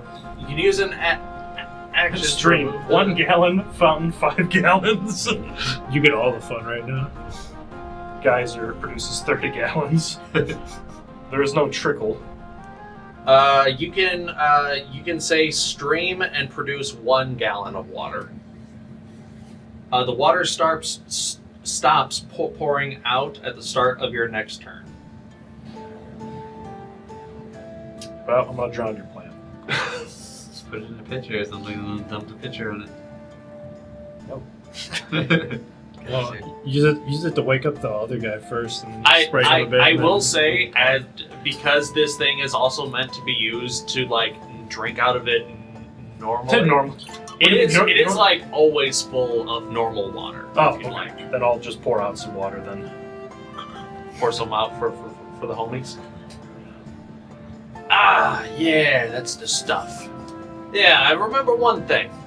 You see, plants can see and hear things that most of you leg types can't normally notice. I think I heard something else. I heard music. Music that don't make sense. Now mortal music is weird already. This music, really freaking weird. Honestly, that's all that I could say. But I only heard the music for the time that the scared guy, the guy who fell, I only heard it when he was acting up, when he was acting scared, when he thinks he saw something he might have, shouldn't have. Wish I could tell you more, but that's all I got. Alright, well, that confirms at least my page of sending. But I'm gonna investigate the table then. See if there's anything left behind or Can you talk to the marks. table? Can I talk to the table? It's technically part plant. It's dead wood, is it dying? Kill me! If you cast Speak with Dead on a dead table and you can speak to plants, I would allow it. I need Orlin. I need Vaxxus up here so he can cast Speak with Dead. Go ahead and make this an plant's investigation or a perception check on the surrounding area. Plant's a little stiff, huh? That would be funny. Tell me your secrets, Deadwood. The Secrets of Deadwood. Now that's a show I would watch. So it's all about necromancy and tables. I'll do investigation. Okay. It's when you take something spooky and make it so nerdy that That's right. Oh, that's not bad. Total of 19. 19. You look at the bookcase, the floor, the table, the chairs that are around. On the surface, everything seems fine, but whenever you shift your gaze, almost like looking at one of those, you know, those weird paintings that just looks like a mess of nothing, but then whenever you like shift your focus, you can see like a weird 3D image inside of it. It has a name. I don't Guys? know this thing. Huh? The magic eyes? The Magic Eyes thing. I thought you were going to say eye floaters, like it's always in the corner. Where are you, damn it? I've literally never been able to see this. I'm like the guy from Mallrats. Why can't I see the sailboat? Oh, that poor guy. yeah. I've never been able to. Yeah, those- I've never been able to do them either. I think it depends, but yeah, I don't think it is. I can show you how those are done, but yeah, So Guy hasn't been able to, but Kulkras, you shift your investigative focus, and it could just be like you're trying to look for something that isn't here, but your vision sort of blurs, and for some reason that allows you to see weird shapes in the wood. You see almost like it's still. It's not moving, but you see like a long distended tendril along the wood of the table, and from the tendril you see like growing out along its length.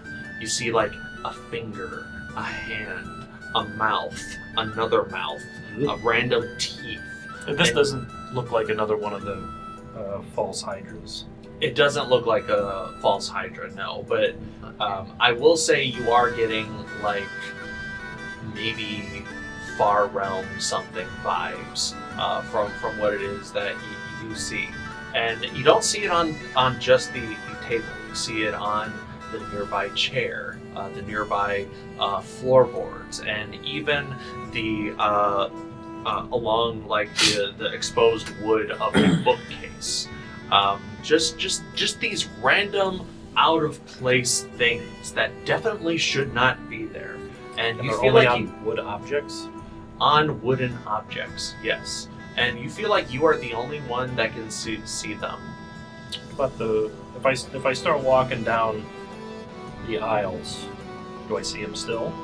Like everywhere, or is it just that specific location? It seems that specific location. You go to a different aisle and you don't see anything out of the ordinary. It'd be funny if it was everywhere, because I imagine that's what a germaphobe would feel like. You're seeing Germans, they're like, No! They have magic eyes on all the time. But the world is wrong! So is it just around the table and chairs? Or what was the last object you said? Table, chairs, and the bookcase. Specifically around the... Around that table specifically, though, or...? It would seem almost like a 15-foot radius of where your father was researching. Is this furniture new? No. I believe most of the furniture here has been in the Cerulean Trope's care for many a year. Do you keep logs of who's up here? Yes, extensive. Why? Who was up here before you guys? Before us? Actually, not that many. It's been several days since people come up to this level. Or not after, before. Oh, before, like I said, same.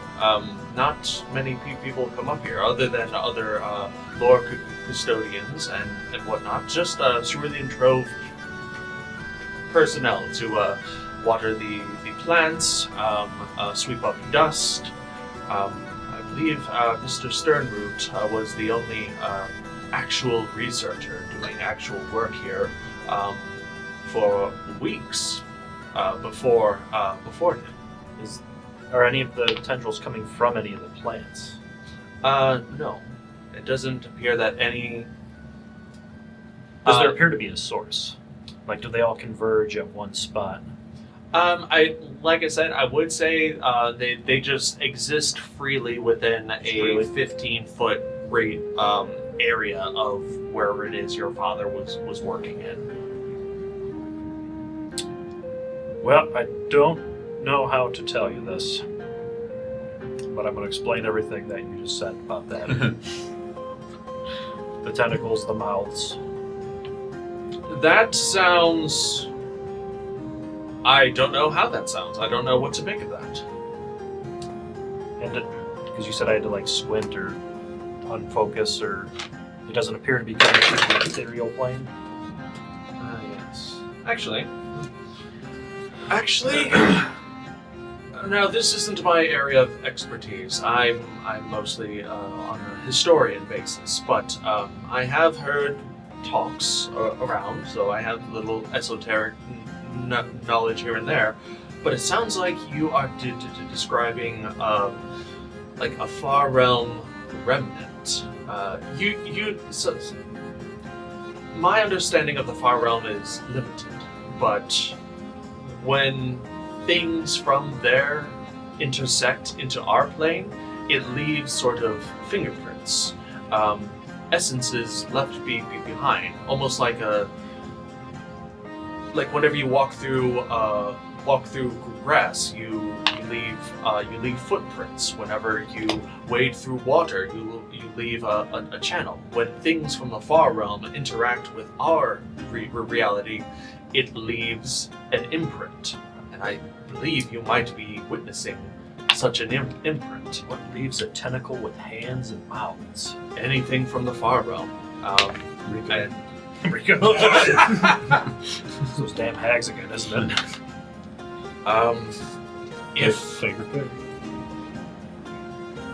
I wish I could explain this phenomenon more, but I think we're gonna have to visit the other one. Not you. You stay here. oh no, I'm not staying here. I'm going to bed. Oh, come on. Take My him ship with. is Take him always with. Let's take him with. See if we can keep him awake. I have to visit these other locations. Let's see if there's more imprints. We're not there right now. Yeah. I'm speaking to the ether. Talking to the plant. Meanwhile, He's coming what is with the me. what is the rest of the fist doing? Hey, wise guy, give me some more water. What is the rest of the fist doing? Just pace around the room they left me in. Is this usually what happens when you guys aren't fighting? There's just a lot of waiting for something to happen? I'll have Shiima to do the research part. Yeah, once in a while it gets quite boring, but it's kind of a nice reprieve from all the violence and bloodshed, I'll say. I guess so. I've only traveled with you guys for not that long, and I've already seen a lot of crazy stuff, and I've been involved in a lot of crazy stuff. So this time here is like, I don't know, has me on edge. Like I'm just waiting for something to lash out and try to kill me or bite my head off, and I don't know, feels uneasy. Do you ever get used to that? Well, I mean, you can never really trust a nerd, I like to say, but... He does like to say that. But, yeah, I mean, maybe me more than others. I've had my fair share of dealings with shady beings from my time away, but maybe that's just me. I don't know what kind of skeletons everyone else has in their closets. Or lightning snakes. That did look very uncomfortable. It was. Well, since we're waiting, Vaxxus, you were going to tell me. No, I wasn't. What? Yes, you were. No. What were you fighting in at the Willbreaker? I was fighting the illusionary form of my parents' murderer, Axel the Mangler, before he became Axejaw the Mangler. I saw the illusionary form of my parents' mangled corpses, and that laughing, maniacal, deranged lizard folk. So yeah, that's what I experienced. What about you guys? Well, I would make a joke and say I was fighting sobriety, but that maybe not quite.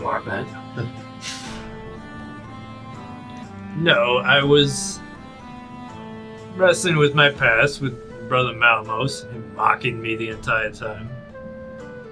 I was being mocked as well. Sorry you had to relive that. Every day, little sister, in my mind. What about you? Fought a twisted version of myself in Sersha. What a problem to have, honestly, Orlin, that your biggest enemy is yourself. That is quite interesting, I would say. Narcissistic dick. Everyone in the Fist is unique in their own way, but you always seem to surprise me to an extent. Thank you. Lindera is lost in thought, and as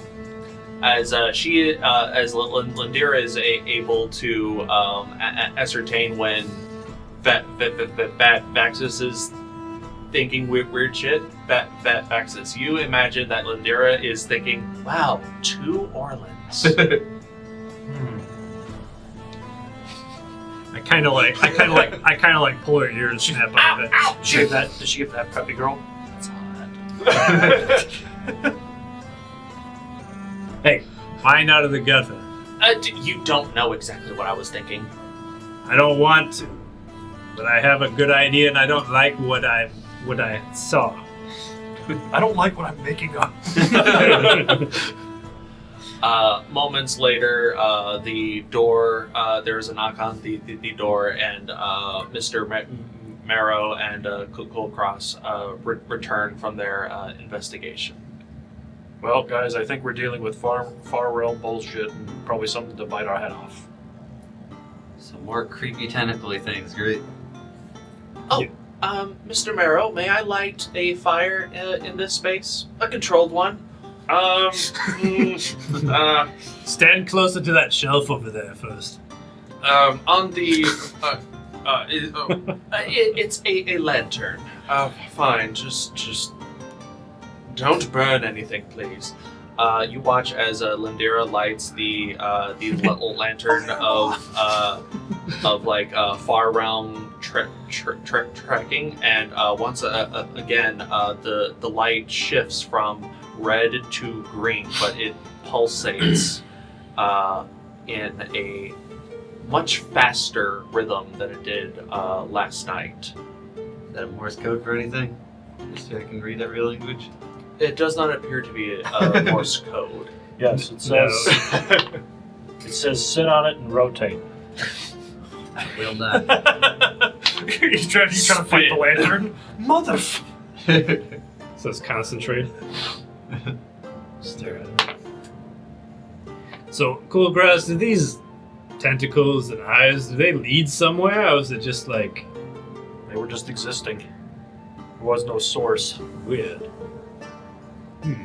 I also talked to a plant that might be involved with the mafia. Your paranoia is definitely making this day out of the ordinary. Oh, you learned about the plant mob. Cool. Well, now we have to kill him. Sorry, Carl. Did you tell him too much, or what? No. You didn't give it water, did you? Oh no. Kill him. Yeah.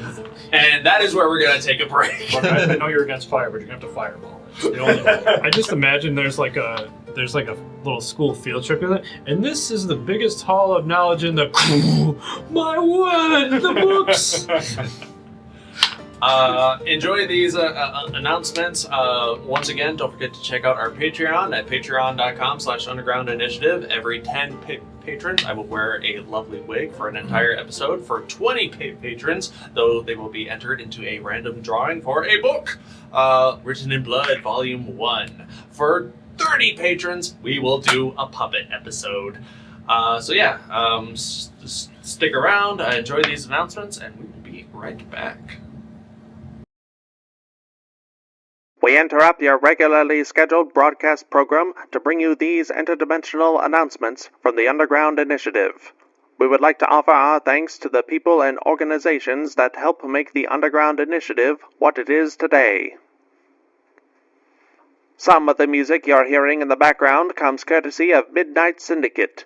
These horror music pioneers can be found on Spotify, iTunes, Ask Alexa for Midnight Syndicate, or at their website at midnightsyndicate.com. A big thank you to the one, the only, Kevin MacLeod. Check out the amazing works of Kevin MacLeod, a full-time composer who has published over 2,000 works of musical genius, most of which he's made available for others to use using the Creative Commons by Attribution 3.0 license. His work can be viewed on YouTube and incomptech.com. Thank you, Irutan, for letting us use your music. This amazing savant of Celtic and medieval melodies can be found on YouTube and irutanmusic.com. We would also like to thank Blizzard Entertainment, CD Projekt Red, and Bethesda for having such iconic and impactful music, as well as allowing for fans to utilize said content in productions like these. Please keep in mind that this is all fan-generated content and is not sponsored or endorsed by Blizzard Entertainment, CD Projekt Red, or Bethesda. We just really enjoy their content. A big shout out to Derek and Brandon Feitcher. Their amazing compositions can be found on YouTube under Fantasy and World Music by the Feitchers, as well as iTunes, Bandcamp, Amazon, and Spotify. Go check them out. Stringstorm does music, voice acting, sound effects, and more. There's a lot of creative symphonic metal music on their YouTube channel, and most, if not all, of their songs can be purchased at store.stringstorm.info. Various artists and animators were vital in bringing the Underground Initiative to life. We would like to thank Edvartigo, who can be found at twitter.com/Edvartigo. Sunzaki Kojika. Check out her artwork and content at twitch.tv/Sunzaki Kojika, and CJ Emmanuel II. Thank you very much, and enjoy the show. Balls. And with that, we have returned. So, No, but there's cheese balls if you want. Lost cause. Michael Marrow and Kulkras has returned back to the rest of the Fist. So, if there is anything else that you would like to inquire about, the Cerulean Trove is more than willing to assist. But I don't think there's anything else that I could share with you that I haven't already. Might be back for those notes, but I think we need to see those fingerprints before. Well, fingerprints fade, so before these ones fade at the other sites, we should probably take a look. Best of luck to you. I know that the people of the Cerulean Trove would be most appreciative that this issue has been dealt with. Get some sleep. You look terrible. Yeah, trust me. After you guys leave, I'm taking a nice 6-hour nap. I just start going shh, shh. I just start laying them down in the corner of the library. No. Rock him back. Why does it smell like rotten meat? Yes, go to sleep. All right, now we take all the books. Take all the books. Is there anything else that the Fist would like to do here at the Cerulean Trove? Any information that they would like to look up? People to inquire? I don't think so. Alright. If no one else saw the event, then Well, I think this handy-dandy lantern that's been passed down in my family might help. You see, it it burns a particular green color when we come across oddities. As the Fist exits the Cerulean Trove, you see Marben being heckled and pelted with various fruits and vegetables. Hey, get out of here! Get out of here! That's my job. Get out of here! As he rolls a natural 1 on his performance check. Dang. before we leave Marrow, I'll say in passing, if you haven't used the page ascending to get in contact with Sternroot, I would. Oh? Very well. Whenever I wake up, I'll attempt to do so.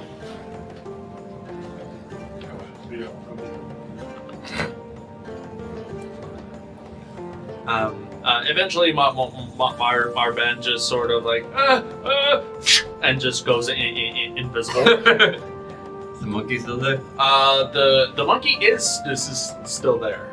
He tries. The monkey does. So Chip finds a really good hiding spot. You guys clock it just fine, but the rest of the crowd of like 3 or 4 people are like, he's gone. Fuck this place. And then they just sort of disperse. A few moments later, Marvin appears. He's like covered in like tomato sauce and like rotten fruits. Well, you can't win them every day. Snaps his fingers and casts a digitation on himself to clean himself up.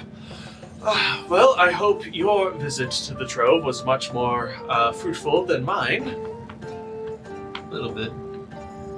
Tentacles. I'm not judging.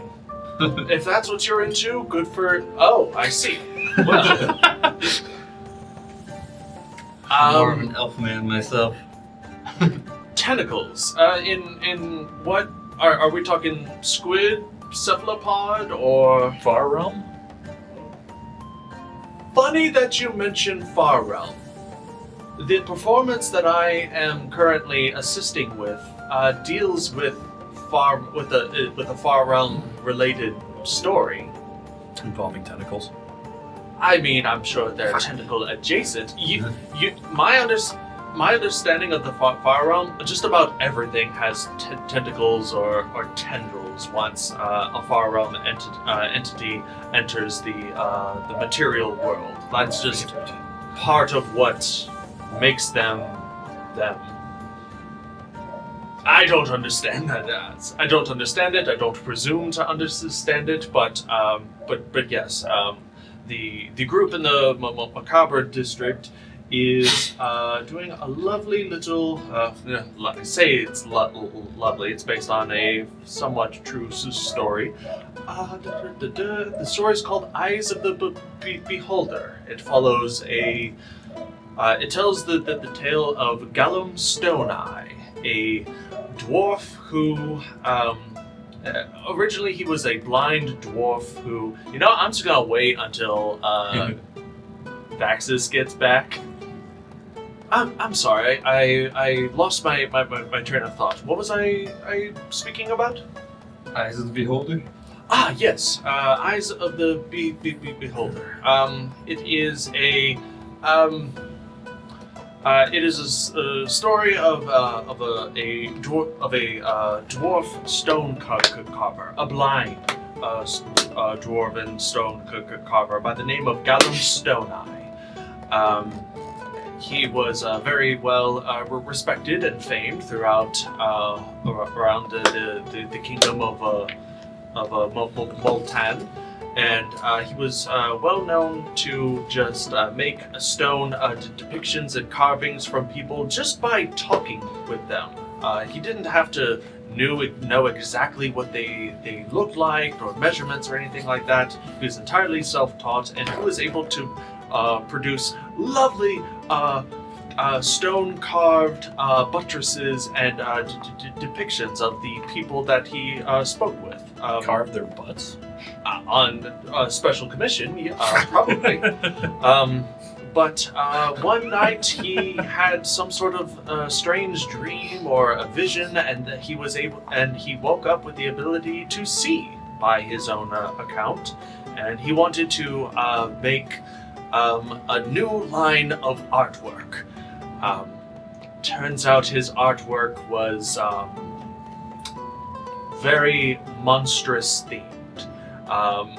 People would come far and wide expecting grand depictions of themselves carved into stone, but what he created was monsters, flesh-warped entities that did not resemble anything of their humanoid subjects, and they were, yes, most often accompanied by tentacles and tendrils. That is the same ones. You guys ever hear of that weird fella that's into putting underwear and crap on display? Like some kind of art? He's some kind of real weirdo. If you're referencing something, I don't know what that is. Look, we've talked about your cousin before, okay? No, it's not the cousin. Some creep. I think his name's Chester or something. I don't know. There we go. There it is. I was gonna say I can't be much more obvious than that. Thank you. I thought you had finally watched Walk Fu.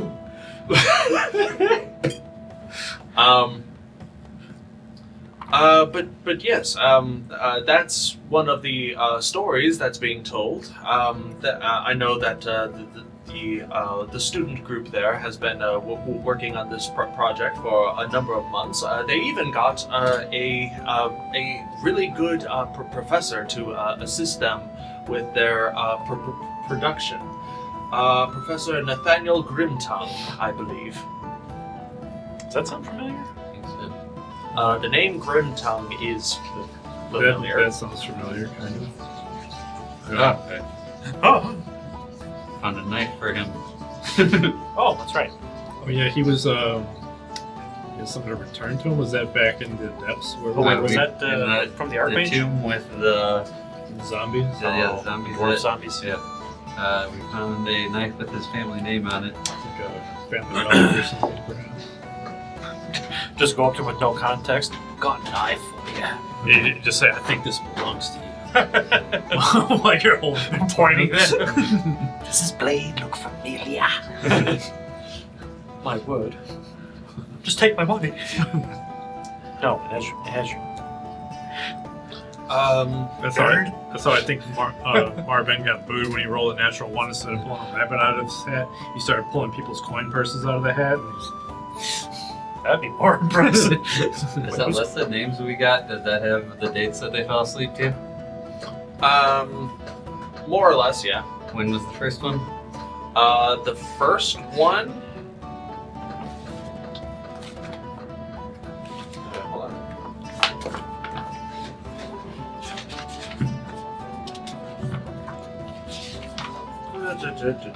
I'm just gonna throw out a date, and you read that date aloud. Vaxxus. Yesterday. Vaxxus. The date that is spoken out loud when the first victim was found is like a week after you came back from the dead. Oh, the first victim there in Vance? Yes. How long ago was that? It's about, we've been adventuring for, what, about 6 months-ish or something? Or did you come back from the dead and then go adventuring? Something like that. I don't know what the time frame is. Usually Christa's the one that keeps track of the calendar. Month 6. I would say you came back month 5. And you spent like a month in Devil's Reach, just sort of like reacclimating to modern society. I wasn't sure how long we've actually been Fist since we started. Time frame Month wise? 6, and it is currently month 10. That's it? Wow. We've been busy. I see that. Does I asked Marvin, does the date align with them performing? Does this align with these people falling asleep? Now that you mention it, kinda. The performance actually started pre-production about a month or so after the first victim was discovered.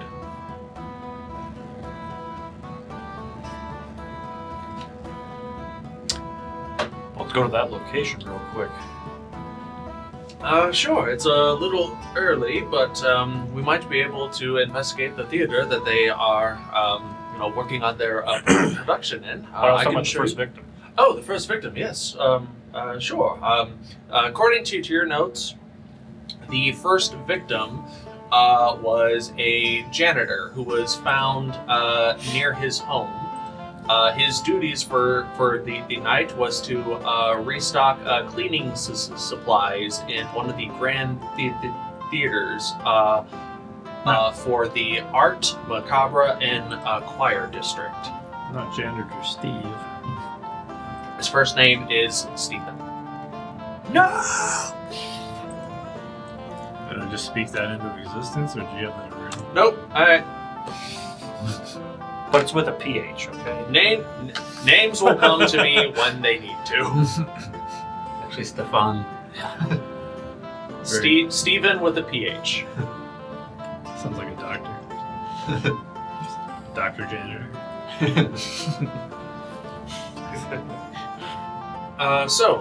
You are on your way to the first victim's Location.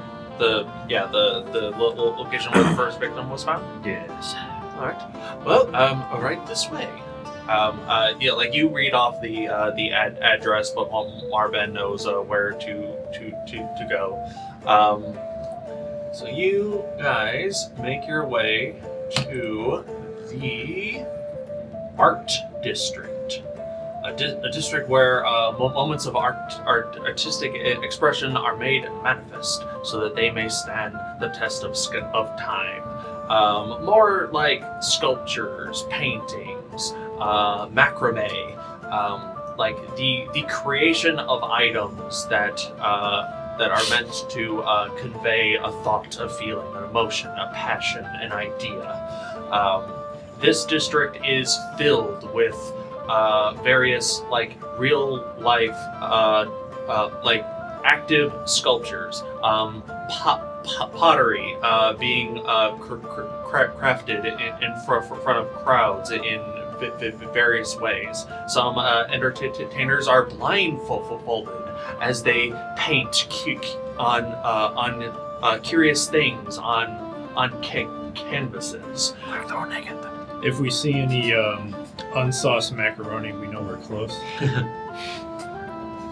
Those freaks. They only added paste. On this district, The soup is dry. on this district, I will say Orlin and Kulkras. You just happen to notice one of Get him! the names of one of these of one of the listed establishments. Exotic Parchments Incorporated. Bored? This looks to be a building where exotic parchments are printed, sold, and possibly people can go in to model as well.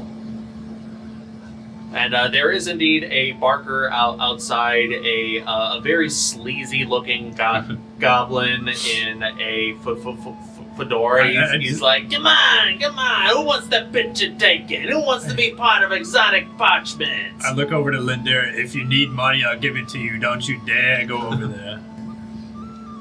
Huh? Oh, yeah, sure.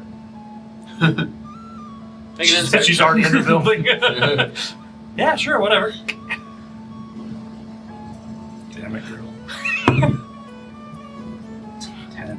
10. You notice that Lindira is actively avoiding looking at this establishment.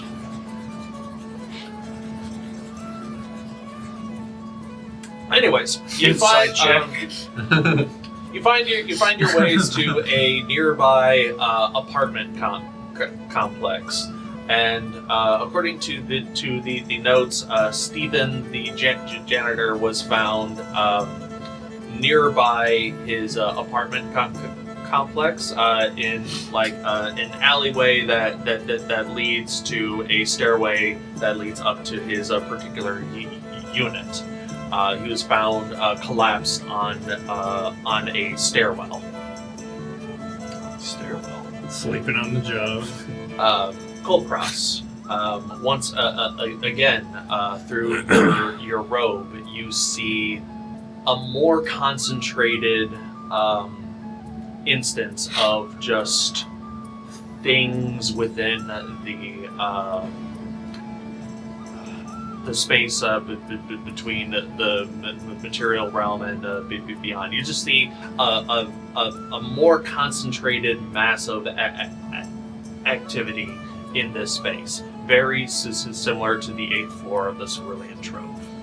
So far you're noticing a pattern. So tentacles, but it's not anything different. It's not like, oh, this one's all flowers. Correct. Is it still within 15, for the 15 feet, or is it like 5 feet now? You would have to find You would have to investigate a little bit more. Go ahead and make a perception or investigation check.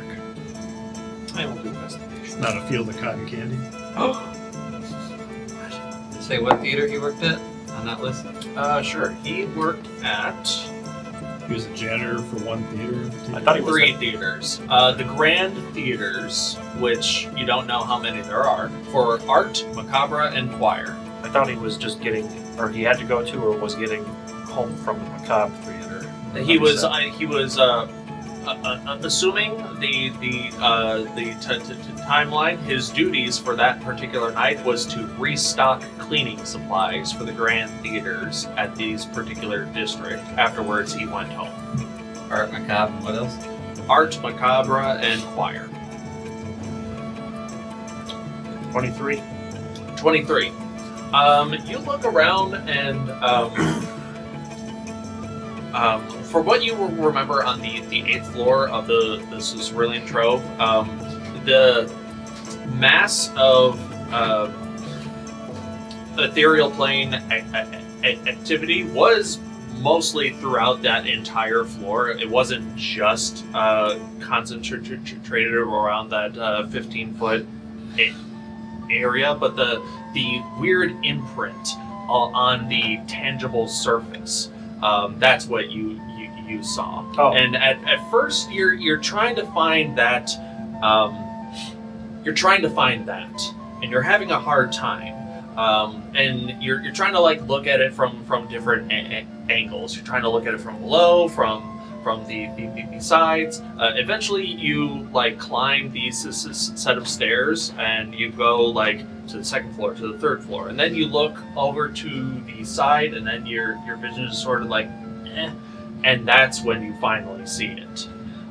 You do indeed find a 15-foot circled area of just more imprints of far realm entity shenanigans. We'll find a rock and throw it at it. You find a rock. It just bounces off harmlessly. It doesn't seem to move or react in any. Does it bounce off it though, or does it go through it? It bounces. Get him, Charlie. Well, Brown. it bounces off the solid surface where. Not the imprint though.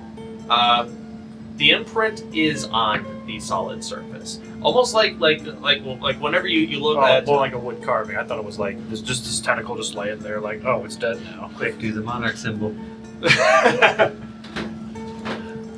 Like that? Yeah, it you see the different shades of wood here. It's almost like seeing an optical illusion within the wood. It makes sense to you with your weird heightened sense of vision, but to everyone else they don't see it. So for you, it's like seeing an optical illusion on solid matter. So is it just shapes then, or can I make out if there's any word or letters? You don't see any language. You just see the shape of something amorphous, just tendrily, lots of different, flesh warped something. Understanding the far realm is really maddening, which is why a lot of people go crazy trying to understand the far realm and how it we're already mad. Trying to understand the far realm and how it works. At the very least, you can deduce that 15-foot circle is the place where Stephen had fallen unconscious. The far realm is the place where hot dog buns are made out of meat and the center's made out of bread. Kill it. And condiments are on the inside, not the outside. No! That sounds convenient. Honestly, it does. Have you ever had a hot dog with cheese on the inside? It's delicious. They're if it was a chili cheese dog on the inside, oh, dude. I guess you're just sitting there looking at the reverse meat bun. Oh. Hey, can we go? Can we go to the far realm pretty soon? That place sounds kind of awesome. It's like a food stand called the Far Realm. It does all that. It's like a hot dog covered with chili cheese and then dunked in something, and so you have a corn dog, but when you bite into it, the chili and stuff is inside already. I'm sorry for the tangent, folks, but yeah, that's what it's like in the Far Realm. Everybody else. Canon now. I want to go there. It's like, why isn't this a thing already? But it tastes like numbers. Yeah. That's the Far Realm. Well, everything's a geometric shape. We are eating numbers all the time. So yes, that is the bulk of what you did discover. So at the very least, you're understanding a pattern of what is going on. Well, I'm convinced. Shall we go to the Macabre? Yeah, putting pieces together, it seems like these guys started doing a theater troupe about the Far Realm around the same time people started falling asleep. There's a guy named Grimtongue, which you know that's an evil name. This janitor was working at that theater that night, right? At all three of them for stocking. Yeah, Do you think maybe he found out something he shouldn't have known? maybe. Or they're experimenting on him or something. Yeah, it doesn't quite make sense with the other victims unless they too stumbled upon something they didn't want them to know. I was going to say this was the first guy. He could have seen them practicing before the practice. Part of it just in the corner like, guys, I'm helping these people. I'm being useful. To the best of my knowledge, this particular theater troupe isn't working in a grand theater. They are working in what is so. Vince has different. Yeah, pretty much. Vince has various venues of theaters. They have the open theaters, which are open air theaters with small wooden stage. They're usually just outside. Then you have the small ones that can fit about 500 patrons tops. The main theaters, which are normally used for students of the Bard's College to practice their entertaining methods. They can hold up to 3,000 patrons. And then you have the grand theaters. That's where everybody wants to perform at. Unless you are someone who doesn't care about the rules and you want to make your own stage, like the Dire Flamingos. They're not performing on any of the indoor stages. They're building a stage outside of the city of the city walls. Good for them. But where were they practicing? That is a good question.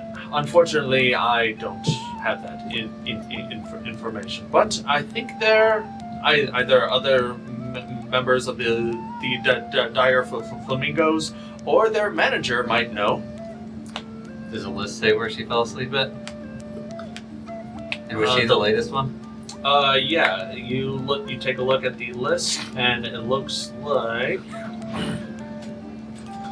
It looks like Lilith was found passed out at just outside one of the bars here in Vence. It looks like she was bar hopping, and she was found outside of the Siren's Call in the Choir District. I want to swing by there and see if they're there. And then we'll go looking for them, because I think we still have a while before your practice troop. Yes, and if you wanted to investigate the theater before their arrival, I don't know how early that they would arrive. That is up to consideration. Yeah, if there's time after we find the other members of the band, Thanks. then we should probably go there before and see. All right. You hurriedly make your way over to the Choir District. Unless we find them beforehand, I'll check out the area, look for the imprint. All right. The Choir District, very much themed how you would expect it. Everyone who's here is just singing. Some are singing like just normally. Some are speak and talk as if they are just talking in verse. Others are doing choir. Others are they're singing as if they were a different animal.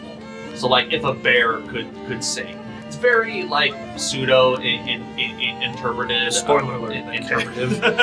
So, Yeah, one of them's a druid and shapeshifts into different creatures. One has this weird ensemble with a goat. Every time there's a pause, the goat goes ah ah. Reference. Now I'm lying on the warm, hot sand. Ah! Had to. You find your way over to the Siren's Call, a tavern that is very much themed with the lullabic draw of a beautiful siren song. Kulkras, you go ahead and investigate the alleyways. I'm not even going to have you roll checks, but you do eventually find a spot outside where indeed you find more of a Far Realm imprint. She was definitely here. Is it more vivid than the other spots since it's more fresh? I will say this spot does seem larger. Instead of a 15-foot radius, it almost stretches to like almost 25 to 30 feet. It's definitely the biggest radius out of all of them so far. So what exactly have we gathered, fellas? I've been kind of zoning a little bit, but Kulkras seems like he's been very aware of the surroundings, even though I don't see anything in particular. It's the robes. What, are you staring at people's clothes? That's kind of weird. Yeah, Kulkras, what is it that you actually see? It's almost like weird, like fingerprint or engraving on the terrain. Up until now, they've been pretty small, about 10 or 15 feet. This one's about 35. Ooh. And it's just tentacles and mouths and hands. So are you like putting some kind of pieces together that we're not? I have no idea. Well, okay. I mean, it's better than nothing, so you just do your thing, Kulkras. I'm just following things. Does anyone wish to investigate the Siren's Call Yeah, proper? I'm going. You go inside, and it is a lovely establishment. Lots of like lavender perfume smells.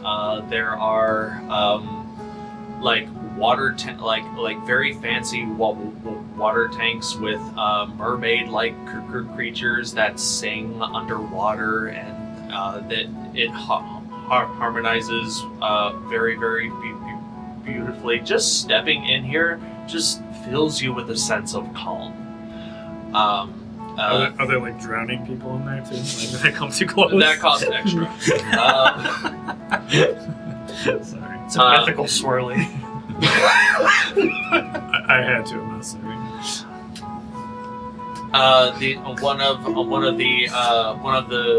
And all of the members of the staff speak almost like they sing to you whenever they take your order. Hello, welcome to Siren's Call. How may we assist you today? We're never coming back here. Look around, do I see smaller Ajax? I'm not going to have you roll. They would stand out. You do not see them. Do we see a giant minotaur? Alright, bye. Just leave, not say a word. Have you seen recently the members of the Dire Flamingos at your establishment? We're on official business. Can we hold up our badges? I hold mine upside down, official business. In that case, the members of the Dire Flamingos were here less than a week ago. They wanted to party hardy, as they say. They were such lovely patrons. The one known as Lilith Vainstar stepped out for a smoke break. When she did not return, her compatriots, Ajax and Small, went to investigate and found her unconscious in the alley.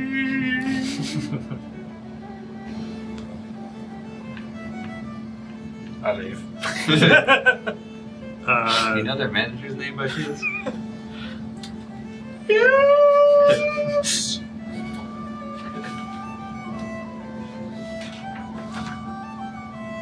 A woman by the name Bazil. What's your favorite Diaflamingo song? You dare!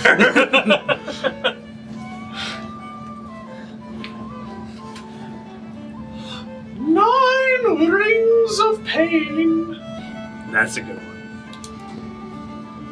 Alright, well, I think that's about it. I mean, I'm not very observant. Kulkras is kind of stealing the show right now. Huh? Yes, I'm talking to you. You know where they're staying? I unfortunately do not know. I don't know. Can we pay you to know? You may pay. I give her 10 gold. I still don't know. She hands you the 10 gold. They were very secretive about their whereabouts of where they stayed. They would travel from tavern to tavern, here and thro, spreading the words of their future performance. Well, thank you for that lovely story, but You're welcome. there are other places to investigate, right? I think. Yeah, list, but we keep seeing the same stuff. Yeah. We still can't connect any dots. We go check on the survivors if we want.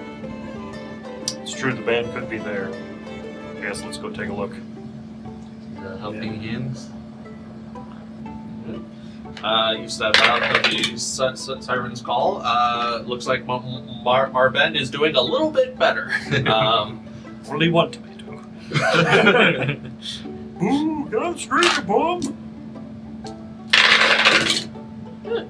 Yeah, he makes a handful of coin. Alright, where to next, my dear friends? Outside of the law hall, I would have gathered some of the fruits and vegetables people were throwing at him, just for later usage. Fair enough. Let's just say you have 3 moldy potatoes. Perfect. Continue. Just in time for my potato cannon. Thunk, thunk, thunk.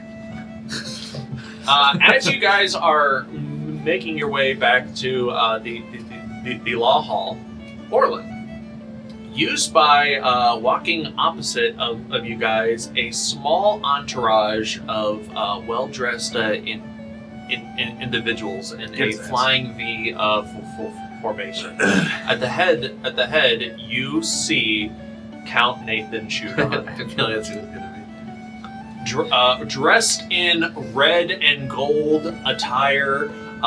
He has these. He wears these weird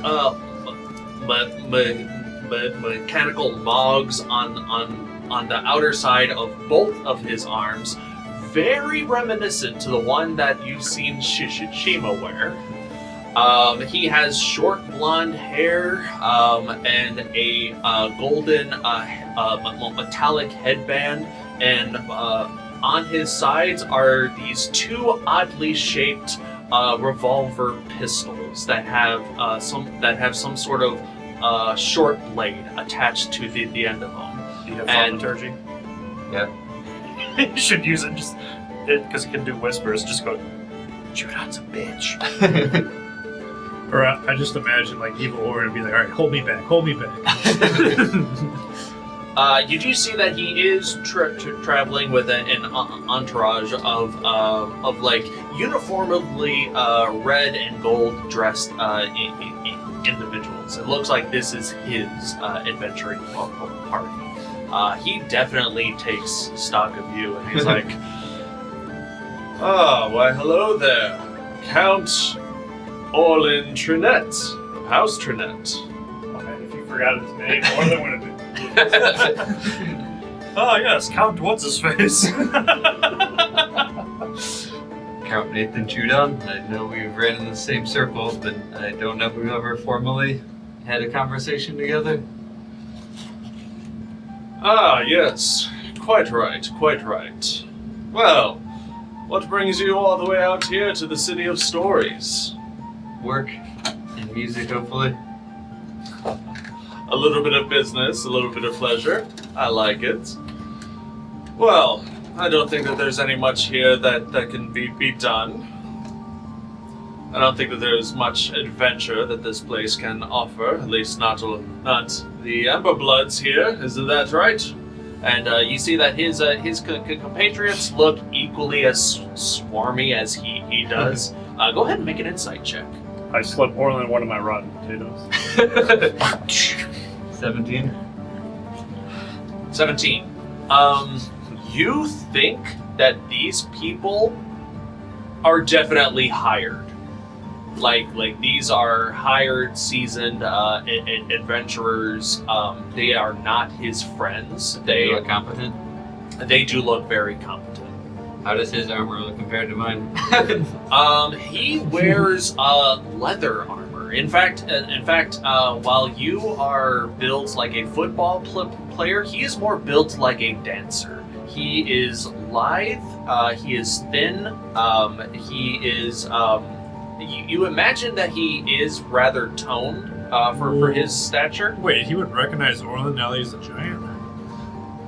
Getting to that. Go ahead. Sorry. I almost didn't recognize you. You've had something of a makeover. It looks lovely. It's a perk, if you will, of the job.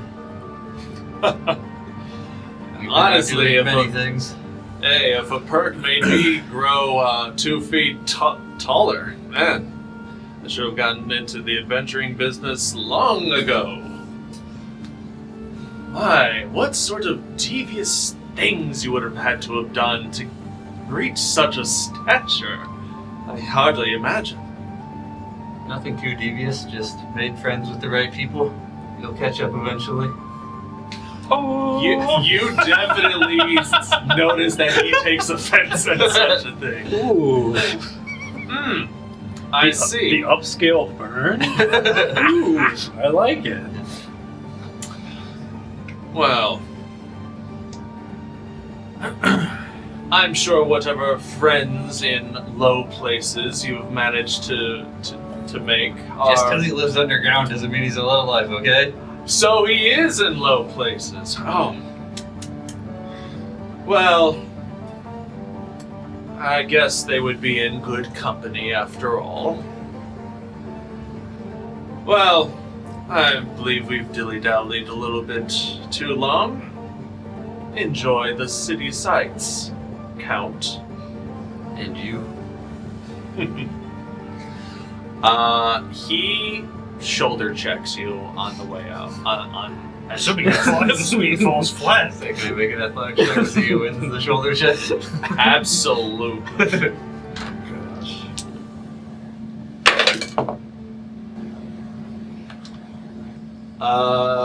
Dirty 20. 24.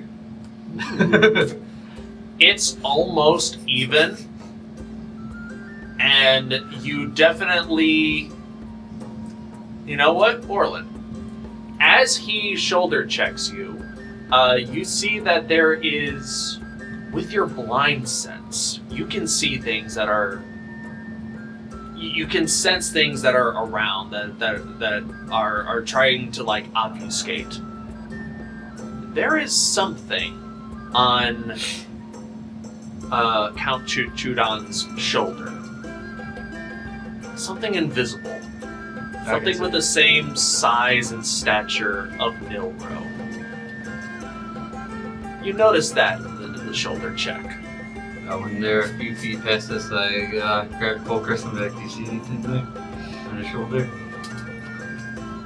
Remind me again, does the robe of eyes see invisible things? Sure does. Is it really? Yeah.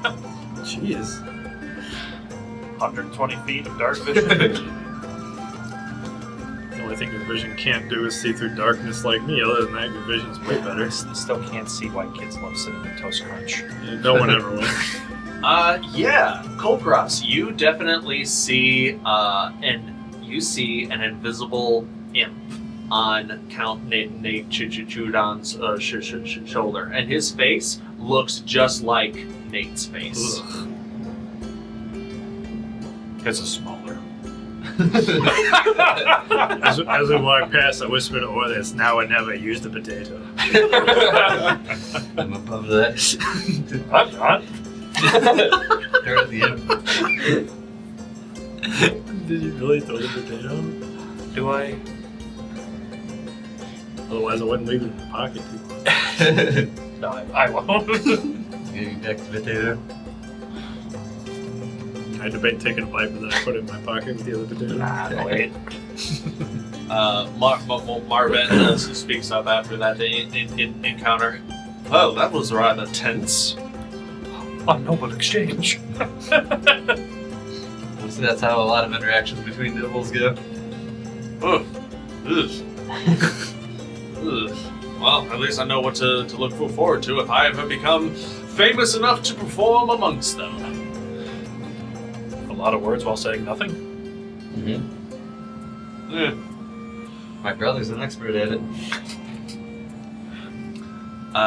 The Fist continue onward over to the Healing Hands Hospital, and you see a lovely marble, like white marble building, like 3 or 4 stories tall. A large square box with a large front courtyard area where you see like there are various patients and physicians that are just like practicing like just outdoor recreational activities.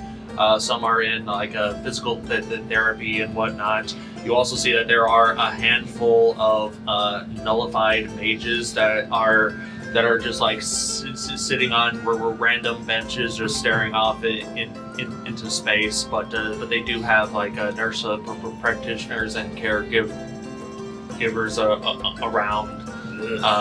Still closed. If I ever look like that, just put me out of my misery. Alright, well, you said it.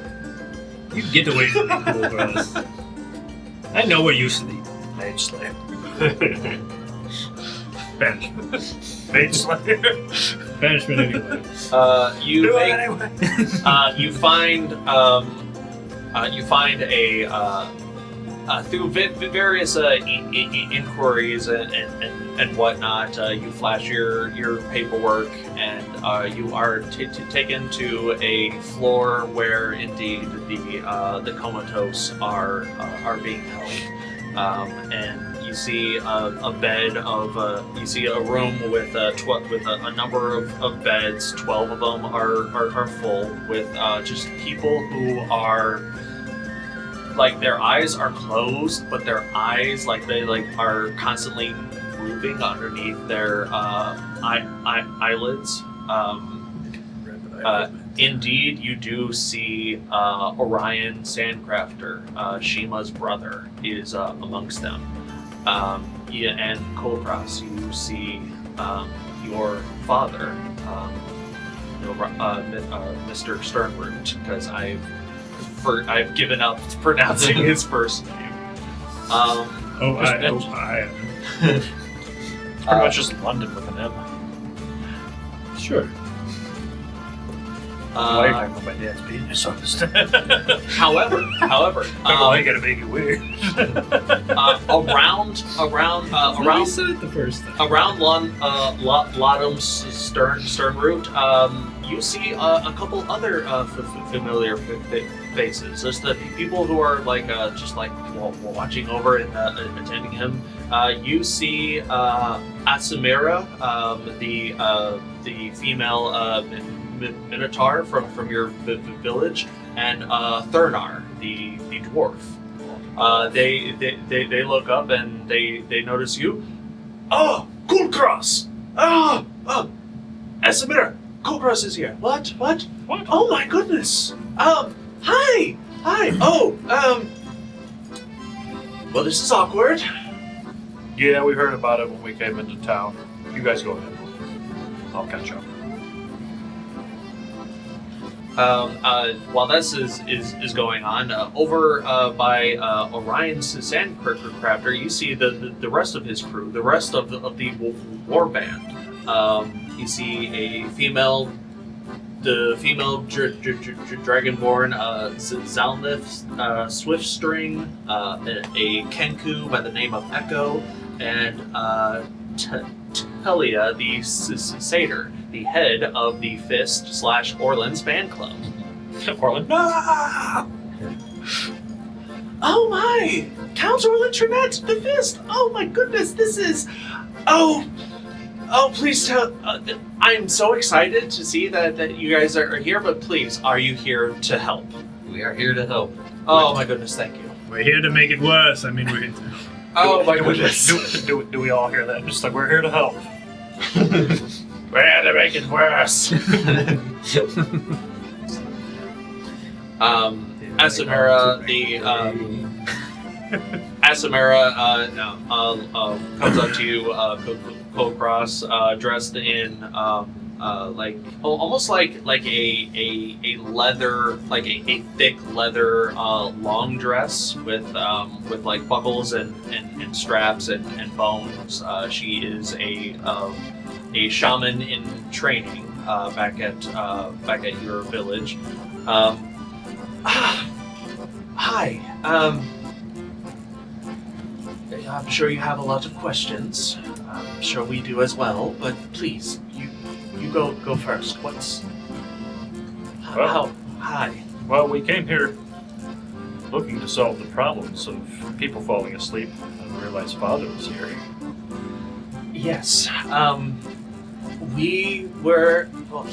After you were banished from Outcast, your father really wanted to learn more about this Groomish blood legend that you are a part of, and your mother was not very forthcoming with that information, so he wanted to seek more information directly, and what better to do that than here in the fabled City of Stories. Is your father the human? Yeah. Okay. Hey, good for him. Yeah, your father. They stopped good for him. Sorry, go ahead. Your father is a very muscular human male. He wears glasses, although they are put to the side right now. At one point, you imagined that he was more of a nerdy, eclectic look, but now he looks like he looks more like a mountain man, like a real man of the wild. But you still see like elements of like a refined nature to his understanding and love of knowledge of that the world has. His body is decorated with various druidic charms and pendants of orcish, dwarven, and minotaur nature to try to hopefully help him in this particular time of need.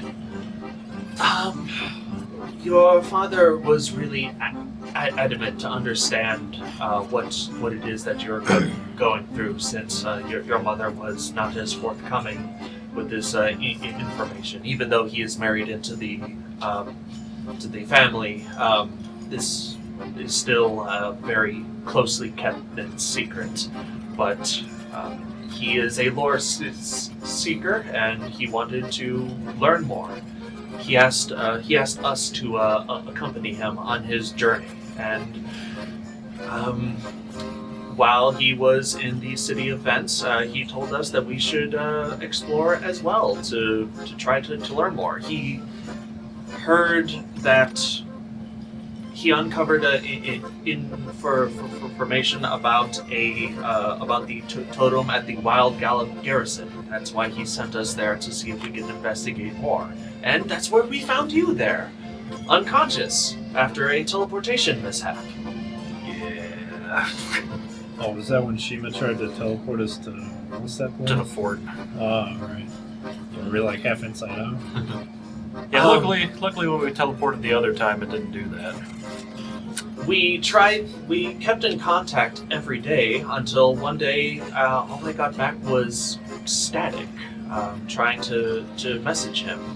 After that happened for the next couple of days, Thurnar and I decided to head back, and that's when we learned that he was, well, in this state. And we've just been here trying to do what we can to help him, and all of my capabilities have come up nothing. Lesser restoration, greater restoration, druidic charms.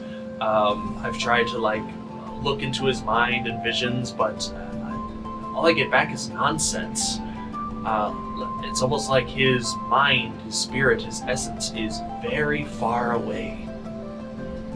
I don't know, how far is the far realm?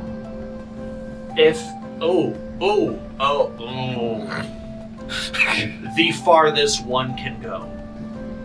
So nothing bad. Telling a funny So at story. least there was It's at least past here. Okay. It's probably a couple squares to the right off the map. Yeah, there'd be tentacles. Yeah, it's just beyond the invisible wall of the box canyon in Halo 1. But after the butt plug. Yeah, this is our world. It's flat, so we fall off the edge and go underneath. That's where the That's where the where it Underdark is. That's the and then further down. If you want to take a look at our map, check it out over at undergroundinitiative.com. All one word. Thanks again, John.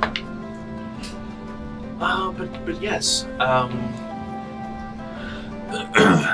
we've been here this whole time trying to do our best, at the very least trying to keep him comfortable. But if you're here now and you say that something far realmy might be involved, Yeah. I don't know what to make of that. Either of you know anything about the far realm? Is there weird broken music involved in it? Tholnar speaks up.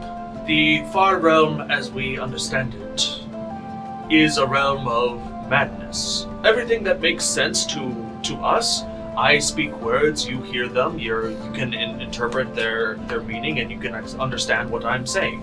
In the far realm, presumably it works very much the same for far realm entities, but for us, for mortals, they would go mad. Like, imagine speaking to an ant, and an ant could understand you.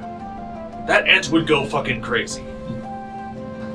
I mean, I didn't get to speak with insects, I got to speak with plants, but that's over. Understanding the far realm, many a dwarf has attempted to explore that which is unexplorable. And my understanding is the far realm exists outside of our understanding of nature, so there's very little insight that I could offer about the far realm as a whole, but I imagine that it has a weird analog to our world. We just don't quite understand what that is. Yep, that would exchange the Explain the strange static that I got when I tried to message him. I heard the static as well, but I that's did all get that a few words out of it. You actually spoke to him. Yes. All I was able to get back was static, but if you're able to... There were a few other voices, too, that made no sense either, which would explain Macaroni Night Castle. What? And then the sentence came. Right, because those other voices weren't him. Correct. I don't know what to make of that. Over here with Vaxxus and... There has to be sauce with the Orlin. macaroni. There just has to be. It's the far realm, they don't believe it! Heathens! They don't believe in logic here. Telia, this blonde satyr-like person, says like, yeah. So after we left Boldor, Orion got instructions to try to sell Incursion here in Vents. There's a lot of buyers, potentially, and as he was selling, Who's been telling him to sell this Incursion? he has contacts. He doesn't tell us who, but we've been told that they eventually lead back to this individual known as the Manticore. Continue. Saoirse's ears perk up. Oh my goodness! Oh, yeah? Yeah, so she says in Abyssal, I am the Manticore. Look at me. I'm the Manticore.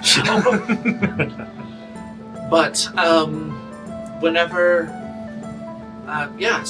he was selling Incursion at some point. He met a buyer. He apparently made some purchases, but we found him collapsed in his room at the Flute and Toot Tavern and Inn, and he's been here ever since. There was another group of adventurers that came by to try to understand what was going on.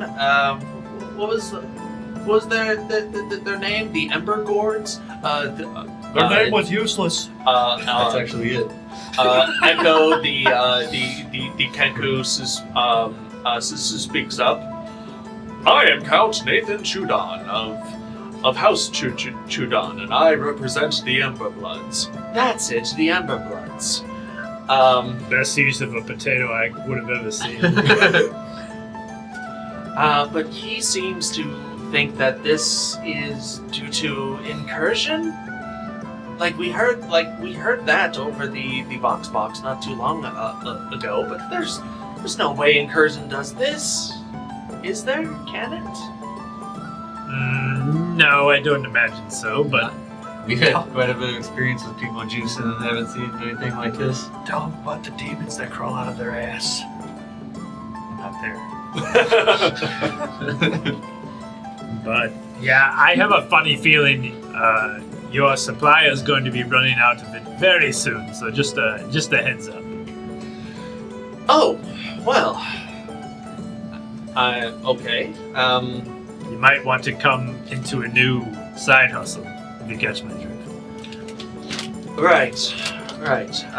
Well, we'll be sure to do that. So far, we've been able to make some ends meet here in Vents.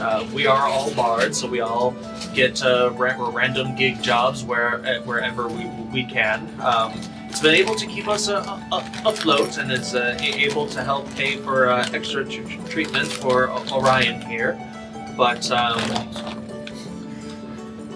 we're running low on options, and we're running low on coin, and it's a very cutthroat gig economy out here. It's not really sustainable. We would like to go out performing again, but unfortunately, he's our best player. Well, you need to find who your best player is now, I would say.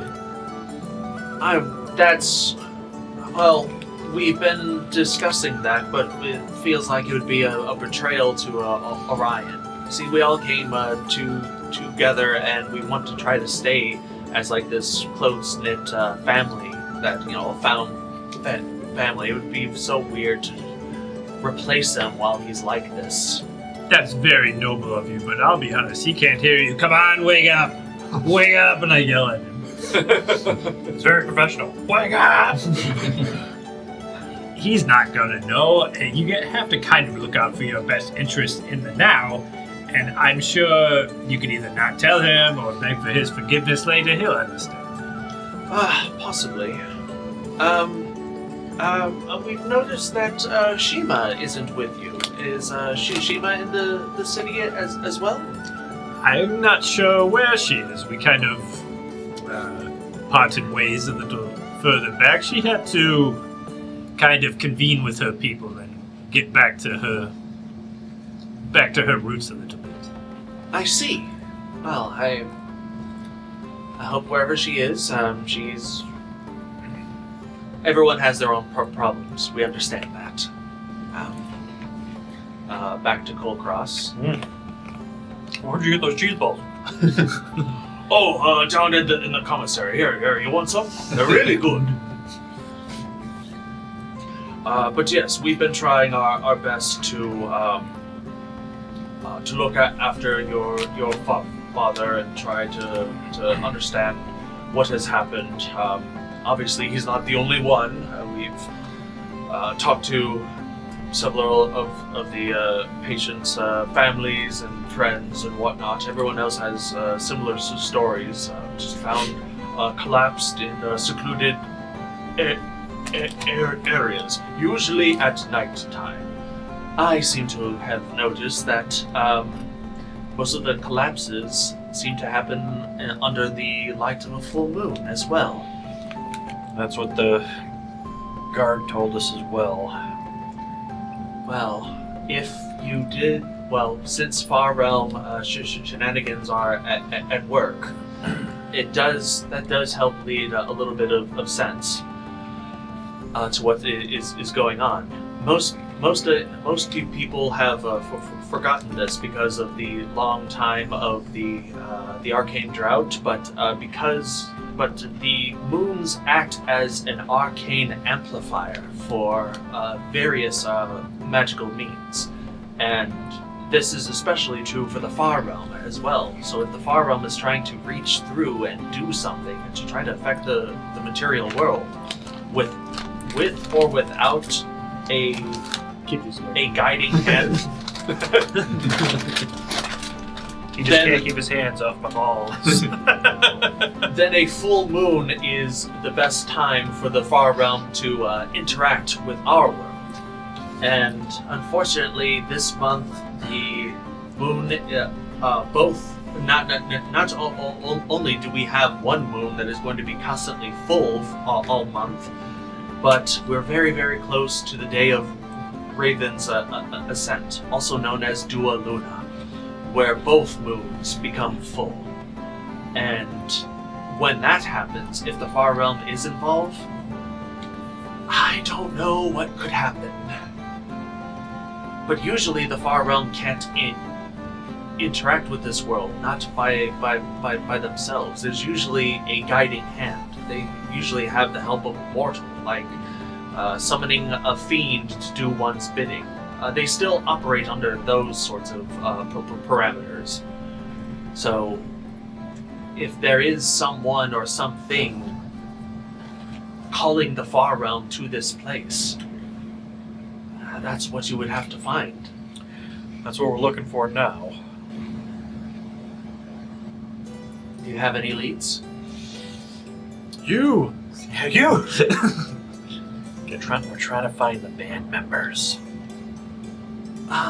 Which band members? Oh, that's right. There's everyone here. The flamingos? The flamingos. Oh, yes. Some band. Wow, that's what they're. Yeah, sorry. The name is just so weird. But yes, we have seen members of the Dire Flamingos here and there. The latest victim, lovely lady by the name of Lilith, She's being treated just down the hall here. VIP, that sort of thing. I've spoken with her compatriots. They seem very, very kind.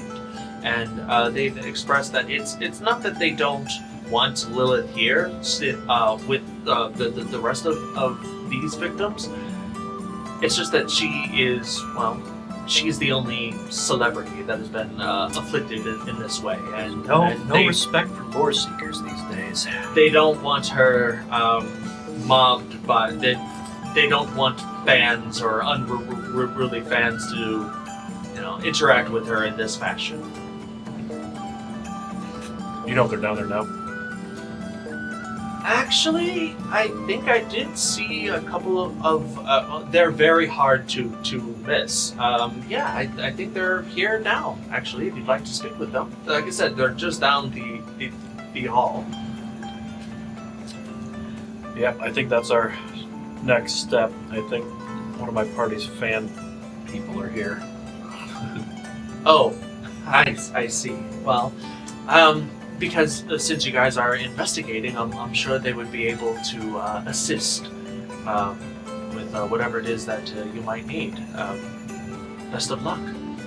I'll do my father's hand to tap and whisper all things to this. Go ahead and make an insight check. You just whispered back. No, you won't. What? Killing Mom! You're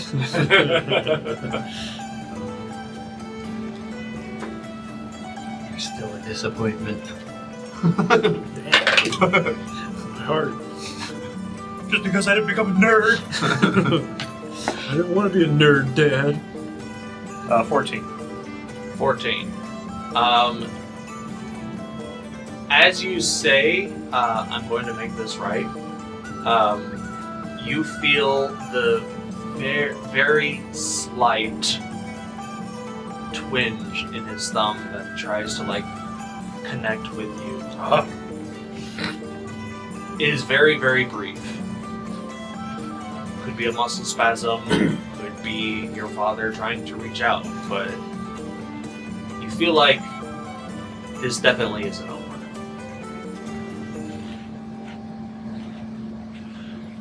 What does the rest of the fist do? I just leave. Alright guys, keep in touch! I'm still talking with Orion's group. Last tell you? Yes. Where they're staying? We are staying. Well, Orion wanted his own room over at the Flute and Toot, but we stayed next. We stayed in the Ensemble District over at Stringin' and Singin'. We are going to solve this problem. If it helps you stay by Orion's side, I give her 30 gold to cover their expenses for a while. The rest of the war band, their eyes go wide and. That's 3 of them, right? Not counting Orion. 1, 2, 3. There's 1, 2, bro, 3, what? not counting Orion. Yeah. They look wide-eyed, and you do see some of them start to tear up. This means a lot. Thanks. Also Thank more, you. It's also more money they see in 10 years. Oh yeah. Oh yeah. Talia absolutely drops all decorum and just hugs you. I hug her back. I don't know how long we're gonna be here, but I'm gonna go ahead and start the process of reattuning something else. And Okay. I'm going to give my ring of protection to Lindira. So Oh, you shouldn't have. I can only have so much going on. Besides, you don't want to know where that's been.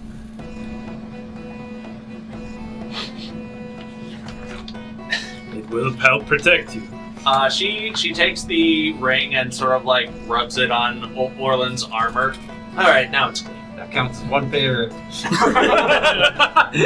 I didn't say it, therefore it doesn't count. You just put germs on me. Where are they? Point them out. Sliding off of my arm now. I don't see them. That's because I spent money on magic to make sure they don't stick. Yeah, it sounds like excuses to me. But I did take it off my toe because I had to actually take it off. Yeah, that's what. So I'm putting my ring of psychic resistance back on my toe. So. All right, understood. Just in the hospital, taking off your boot, taking off a ring. Everyone else, what the fuck? So your AC is at 19 now, if I'm not mistaken. Yes. Understood.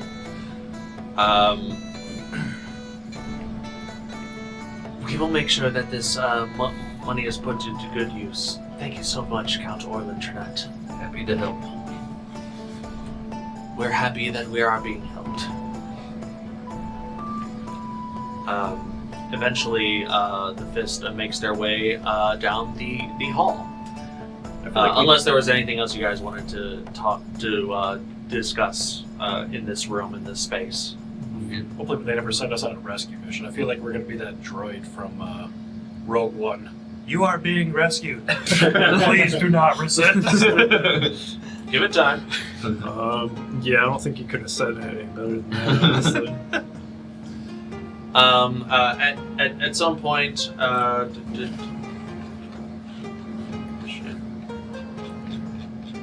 so many notes. Why do I have so many notes? As you leave Kulkras, Asamira looks back at you and like holds your hand and says, "Thank you. Honestly, it is good to see you again, Kulkras. I'm sorry that it's under these kinds of circumstances, but for what it's worth, your father does care for you a great deal. I know. We do too." Or it's just cheese balls. They are really, really good. Kind of hard to eat while he's got his boot off over there. Oh, it's like rotten chicken. He's changing flavors. After various tender moments in this room, What was that reference? What was that robot chicken thing? Oh, you must smell like feet wrapped in leathery burnt bacon. good times. Probably. It's probably robot chicken. You guys make your way to the hallway and down the hall. Vaxxus and Lindira, you two see individuals that are not very conspicuous, though they are trying very hard to be. They are wearing like overcoats that are definitely like a size and a half too small for them because of their large frame and stature, and they are wearing like thick, heavy, dark sunglasses. Mustache. It's not the right color, it's pink. You both see It's a lady wearing a mustache, like a fake mustache. You see the large. You see a large frame of Ajax, the Minotaur bassist of the Dire Flamingos. He has like beige fur and a long purple mohawk that starts at his head and goes down his back past his coat that he's trying to be conspicuous with, and he has a purple goatee beard. Just like a purple chin beard. So him and the drummer are trying to hide in plain sight, it sounds like? And doing a bad job at it. The drummer, small, a 7.5 foot tall Goliath, just like a head taller than Orlin. I think it ain't cheap. He has a dark gray complexion, and he is sporting the most outrageous purple and black mohawk that is like an extra foot tall, and it's like a mohawk mullet situation where it like starts here and it goes down his back and even farther out. He can't even tug it into his coat. It is so big. They gotta save some of the ladies for the rest of us. He also has like these facial tattoos and whatnot, and they're just trying to look inconspicuous, but doing a very, very bad job. I kind of just look to the right, look to the left, and then if Lindira follows me, that's fine. I can just walk up to him and say, hello, fellas. I know who you two are, but I'd like to ask you some questions. A small speaks up. Oh, who? Us? We're just a couple of, we're not musicians. We're, visitors of this hospital here. The Goliath speaks up. Yeah, we're just visitors. Clearly. So who are you visiting? Security! The one just picks me up and throws me. Got a bail. The figure you didn't see, a normal-sized humanoid shape, is a blonde. It almost looks like a blonde tiefling female who's wearing like a very tight pencil skirt and a business jacket. Sounds like the manager. She smokes from a long stick pipe like Corella DeVille. Yeah. Garwaz. A Garwaz. A Garwaz, thank you. Man, that's a fancy term. I know Robin Williams used it in one of his stand-up comedies. Okay, yeah, I was gonna say I never heard that in my life. Okay. She has an unlit cigarette in a Garwaz, and she has these two tiny horns coming out of her hair, and she has like these deep red eyes. Okay, so it looks like you two are fans. Would you like an autograph or something? What brings you here? We're actually here with the mercenary group investigating the series of sleepings, and we've heard. I look around again, so I'm not saying it too loud. That your main singer is a little under the weather. We're gonna have to see some paperwork to verify your claims. I'm not saying that's such a person. I'm not saying that I know exactly what you're talking about. I'm just curious, and I would like to confirm what it is you're saying. I just elbowed Lindira because she had that paper that we were using to go talk to. What's his face? Lindira is able to maintain her composure. She's not going like. She rolled a natural 16 on a wisdom check to prevent herself from wigging out, and she's like, yes. Here is our paperwork. Everything is in order. These members are the Fist, and I am Lindira, a Sin Guard from Devil's Reach. The manager looks over the paperwork, looks at you, looks at your other companions who are making their way down the hallway. Very well, my apologies. I am Bazil, the manager of the Dire Flamingos, and yes, it is as you have said. The main singer of the Dire Flamingos, Miss Lilith Vainstar, is indeed one of the comatose. I hope you don't mind, but, you know, everyone wants to mob a star whenever they're at their most vulnerable, and I am not going to let that happen. I just look over to Lindira, and I kind of nod my head impressed. She kept it together. So, can your two bandmates here tell me anything about maybe what they saw? Yeah, sure. Well, we came to town about a week ago. We were going to, we came here to promote our next show.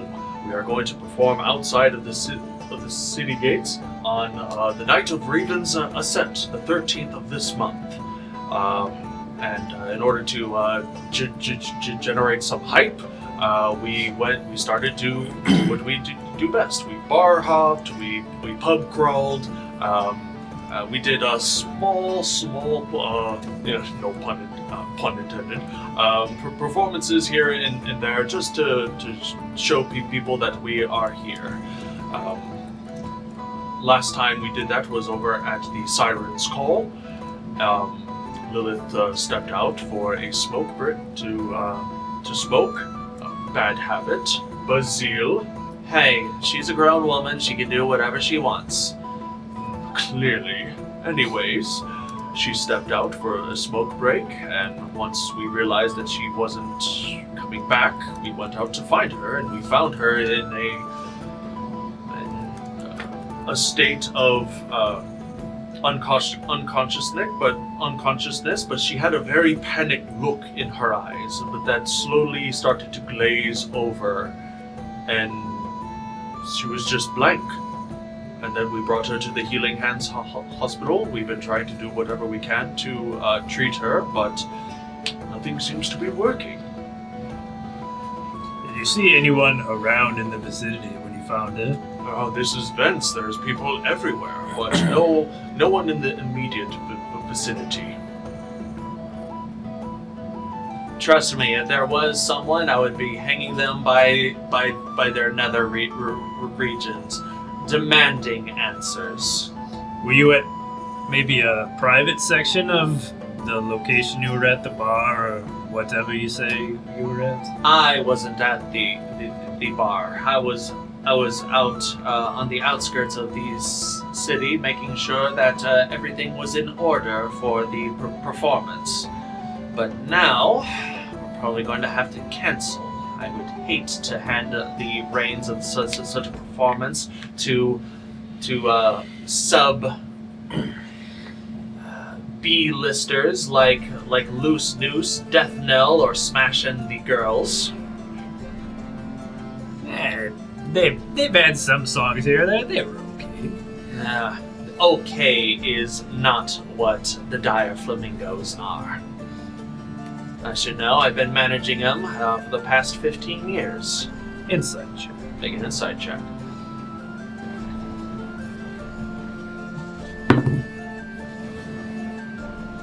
Ooh, 18. 18. First thing that comes to mind, Bazil, not mortal. She is a double. A hired double to manage the Dire Flamingos. As such, you get the sense that she is legally bound to tend to the needs of the Dire Flamingos. So she is put in sort of a weird situation where if this performance doesn't happen, it's probably her ass. How come no one ever mentions the MJC? The Mad Jester crew. They stopped being relevant a decade ago. Yeah, let's not go there. This is not my opinion. Don't at me. You made any new associates or? Yes. Crew. Sorry, continue. I was working on that one all night. Have you made any friends or associates since you've been in town? Oh, every fan is a friend in our eyes. Yeah, but anybody that stands out? Any reoccurring Am I there or still back? You tell me. I kind of walk. After that exchange, I would have been going up here. Then you're here. Okay. I kind of walk Bazil over to the side, out of earshot a little bit, and say, "I know what you are. What kind Good. of?" And then I just say, "What is this contract that they're managing for? I need to understand better. So make sure you're not connected." She finally lights her cigarette, blows a little bit of smoke in your face. Well, if you must know, one of my contracts is this particular This particular performance held under Raven's Ascent, while it is for the benefit of the band itself, it also serves a secondary purpose. You see, the 9 Layers of Hell doesn't get a lot of entertainment. So, Lord Asmodeus, in his ever generous nature, has granted asylum for 1 night and 1 night only to perceive the mortal world and watch this performance. Sort of. The big boss himself is coming here. Oh, he's a big fan. Well, he's not coming here, but he is going to be looking in. Imagine like pay-per-view or something like that, but for the 9 Hells. Anyway. Don't worry about it. Basically, the 9 Hells will be watching this performance, and if the performance is subpar, or gods forbid, Lilith cannot perform. Well, maybe there's something. Go ahead. Well, not only do I get turned into a living mass of sludge, but once these 3 pass at some point in the future, they will meet the exact same fate for failing to produce results for the 9 Hells. Did they make a deal for their talents? Is that what you're telling me? They did not have to make deal for the talents at all. You see, Lilith became a singer because of her father, a man by the name of... Well, I look it up. She pulls up a notepad. Wait, hold on. It's getting juicy. Her father was a famous bard, Donovan Starvane. Mm-hmm. Back in his day, he was known throughout the land for his rebellious nature and metal melodies. But one day he went off for adventuring and singing and never came back. Lilith believes that he is dead. I don't know what happened to him, but she believes that he is dead, and Is it Vainstar or Starvane? His name is Starvane. She changed her name to Vainstar so that she could live her own life outside of his name. She wanted to earn a reputation on her own merits, and she has, to her credit. But her father, Donovan, was a tiefling. Now, I don't know what kind of person he was in life, but Lilith seems to be under the impression that he wasn't the most good moral character. So she believes that he is somewhere in the 9 Hells. So she wants to perform for all 9 Hells in hopes that there is some hope that he can watch her perform, to know that she did good without him. Tugs at the heartstrings, I know, but it's my ass if she doesn't get out there and perform. Well then, maybe. I'm not mad at you, I'm just mad. But maybe with your sizzling ass that's on the stake, perhaps maybe you and your infinite resources with the Hells could give me a little bit more information on this nonsense that's going around town. You seem to think, look, just because our resources are infinite, at least to the eyes of a mortal, our resources are ridiculously strained because of all of the bureaucracies it takes just to have me stand here on the material realm. There's very little I can do other than manage. So you're telling me that with all this time and effort that the great Lord Asmodeus is putting in, there's been no one around here watching, preparing for this, aside from you? I've been really good at my job these past 14, 15 years. This,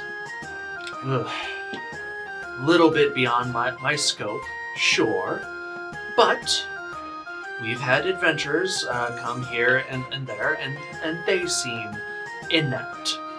Like that Chudon fellow that came by not too long ago. He seems to think that incursion is the reason why everything is happening. Now I have to run a PR scheme to steer that away. If people people get in their heads that Lilith Vainstar is hopped up on some drug that's not even approved by the rest of the world, it'd be a PR nightmare. Is she? Oh, the rest of them? She's not. The most that they do is alcohol, smoking, tobacco, magic mushrooms here and there, but that shouldn't be an issue, and vigor salts. You might want to be careful with that one. I know a friend, and I think he uses them a little bit too much. Small's been... He goes through a list, you're like, my word, I haven't even heard of 5 of these. Small's doing his best. Got any stuff on you, man? Anyways, since you seem to... In my closet snorting away. Anyway, I've been very upfront with you, and since you are so eager to help, at least I'm assuming your little group is eager to help, if you are able to lift her condition, I'll make sure that there's a sizable reward for the Fist and people who assist the Fist. Well, that's why we're here. We're here to help, but we need information because we can't fix what we don't understand. Unfortunately, you have all of the information that we have. Which is nothing. Hence my problem. Wonderful. Well, it's been nice chatting with you. Don't lie to me. It's been terrible chatting with you. Thank you. And if we do solve this this massive problem, I'll be sure to come back and connect. Glorious. And I walk back over to everybody else in the band, I guess. What do you guys what is the rest of the group up to while this exchange is going on? Have you seen any Far Realm stuff in here? Kulkras? Because this is where all the victims are. Yeah, is there any far out stuff around them? Far out, man. Far out, man. Surprisingly, you do. I will say, thank you for bringing it up. You do see like thin strands, not fleshy, tenderly, but you do see some sort of thin strands that in the ethereal plane that is coming out of each of the victims, and they're all like sort of trailing off into a direction, but it sort of like fades from view at some point. So there is something connecting them somewhere. Do the strands look like they're going towards basically each other, or like out the window? It looks like they're going... Or not out the window, but are they all going in like one direction? I will say that they are going one direction. I will say they are going... Right now. I will say that they are going east. And where is it coming? Where are the strings coming from? Just almost the entirety of the body? Almost the entirety of the body, yeah. If you want to get like super hyper specific, it's mostly like the head. So like a string, like an ethereal string that is coming out from the head of all of these victims, and they're leading eastward before they sort of fade into something else. Cut their heads, then we solve the problem. Yeah. Perfect. Where's that theater at? But no, they just grow more heads and then we have double the To the problem. east? All of the theaters and all of the districts are technically east. Oh. I didn't solve any goddamn thing. Alright, well. I'm gonna see that and be like, what the... do you guys mind real quick? Not at all. I see something. I kind of like pat her head. Did the strings do anything? No. It's like trying to play with mist that doesn't want to interact with you. And you see Lilith on her table, or sorry, on her bed in her room. It's like everyone else is on cots. She gets a bed. be famous, I guess. Talk about these library resources. But everyone is being tended to and cared for. Like, I do want to stress that. Or call in healthcare. She's got that celebrity privilege, that's all. Follow the strands then? Yeah, I'll take them aside. So they don't even know what are they gonna do. Nothing. They got What's a going bunch. on? All these victims had like weird ethereal strands out of their head. They're all pointing east. It sounds like it leads somewhere. Sadly, they all fade, so I won't be able to track it past this initial spot. I think the next spot is going to be our theater. Yeah, it's worth a shot. I mean, we've kind of hit a dead end here. So lead the way, I suppose. Well, thank you all for your help. We will do what we can, and if things improve, well, I'm sure you'll find out before we do. Of course.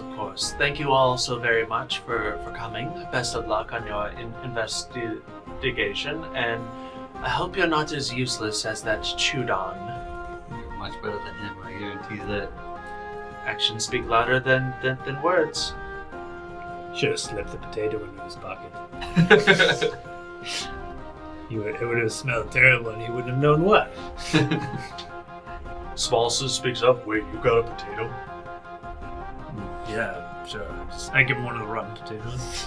Awesome. Ow. All right. Well, at least he's Still got it. At least he's in a hospital. He doesn't have to go for He's got some penicillin, dude. it. Awesome. Awesome indeed. You got as the fist makes their way out of the Healing Hands hospital. Vaxxus, you notice that Lindira is like tucking something away in one of her bags. She's kind of like Show she stole something. What do you have there? What are you hiding? Huh? Nothing. Give me that. No. No. Get one of your potatoes. You feel for them. You still have 2 left. I take one of the potatoes and I start trying to ward her off with it while I reach for what I'm trying to get. No. It's a secret. You can find out later. It's later now. At a time of my choosing. God, time of her choosing. She's using your armor like a Well, towel. I think that's fair. I'm gonna make a grapple check. Just in the hospital.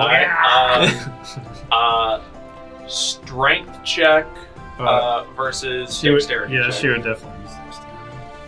Alright, I'll use this one for me. Do you want me to roll or you can roll for me. Okay, I'll roll for. Just her acrobatics. Is that what you use? Is it acrobatics and athletics? The grappler does athletics. The grapplee can do athletics or acrobatics. Okay, then yeah, she will do. F me. She gets +7 to whatever you roll. Okay. My God. And I do not get that. You get strength bonus. Well, you better get a natural 20, fool. 13. Natural 20. Gosh. You better get a natural 30, fool. Yeah, the 13's not going to be the 27. Yeah, she's like holding her satchel away while she's like, no. No, I try to go for it, but she's too Yeah. quick. Don't spoil the fun. Trust me, it'll be worth the wait. Did I see what you did? Yeah, you did. Uh-oh. I mean, you can get a text message out. Uh, Uh-oh. my shorts, Matt. I can do this too. You gonna put a little tongue in his ear too? Oh, one can only hope.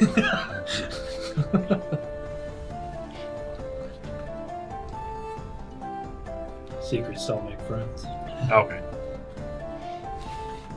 Dun, dun, dun. You'll never know. You'll never know. Probably not. I've already forgotten. Perfect. That's the way to do. That's the way to do it.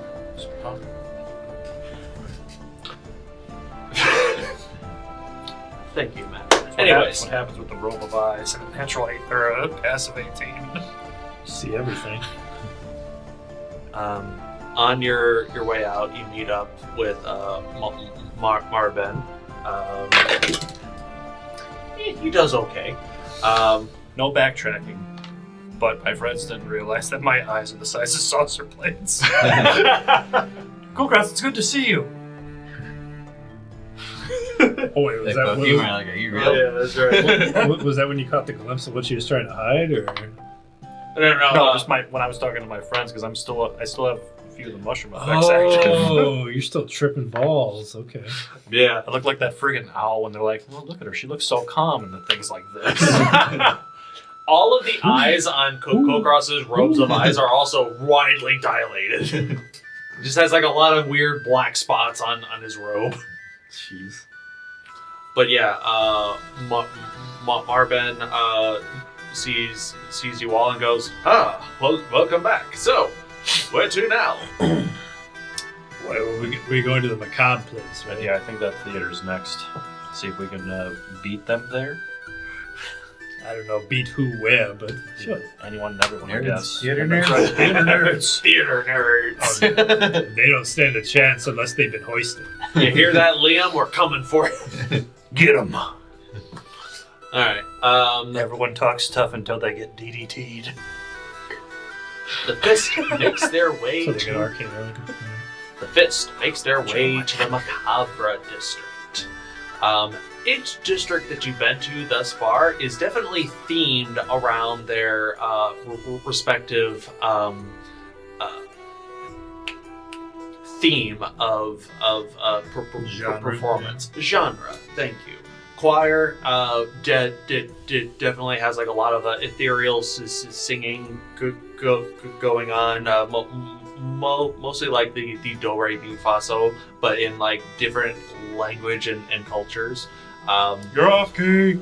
For art, even like the stonework almost like changes colors and patterns to represent different like very famous artworks. Almost like an orcish Van Gogh that just appears on the floor and then changes into something else entirely. The Macabre district is very dark and gloomy. It is noon, but here it is like you feel like this weird oppressive gloom and like gray and green fog sort of like fills the alleys and the streets here. You see dancing skeletons and just other just creepy aesthetic things. Nearby, you see various plays that and performances. Like the advertisements for things that have like bloodied text and whatnot. Like this is a very mysterious and creepy vibe. Fireball. Yeah. So there's creepy things about other people walking around in Crocs. Oh, ooh. Hey, they are comfy and they're soft. Look up. I had to. So Hey, I know you want those cell ones. The DBZ cell. Idiocracy. You've given us a horrible gift. Thank you. They got Dragon Ball Z ones. I believe it. Should probably have SpongeBob ones too. You also see various humanoid-shaped marionettes or mannequins that sort of twitch and shift every now and again. And you swear that every time you look behind you, one of these mannequins just gets a little bit closer. A little bit closer. And a little bit closer. And then whenever you turn back again, it's on the other side of the street, following someone else, unsuspectingly. But you never see them move. Mage Slayer. I mean, I think Kulkras would. Kulkras absolutely does. And this person is like really good at like posing. And Oh, it's somebody. it's definitely that. Yeah. I see. This is a performer. Eventually, Banishment. Does he have eyes in the back of his head? Well, yeah. he has 360 vision. Eventually, you make your way to one of the medium-sized theaters out here. A theater.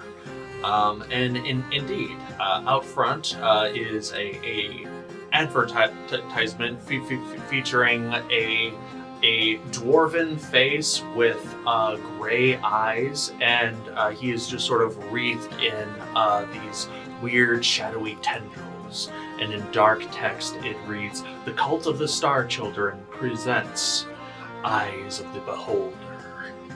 Kill it. And does it say this performance? Have we heard yet when the performance is supposed to happen to this? It looks like the performance is scheduled for the 13th, the day of Raven's Ascent. Today or tomorrow? 5 days from now. And that's the full moon for both of them?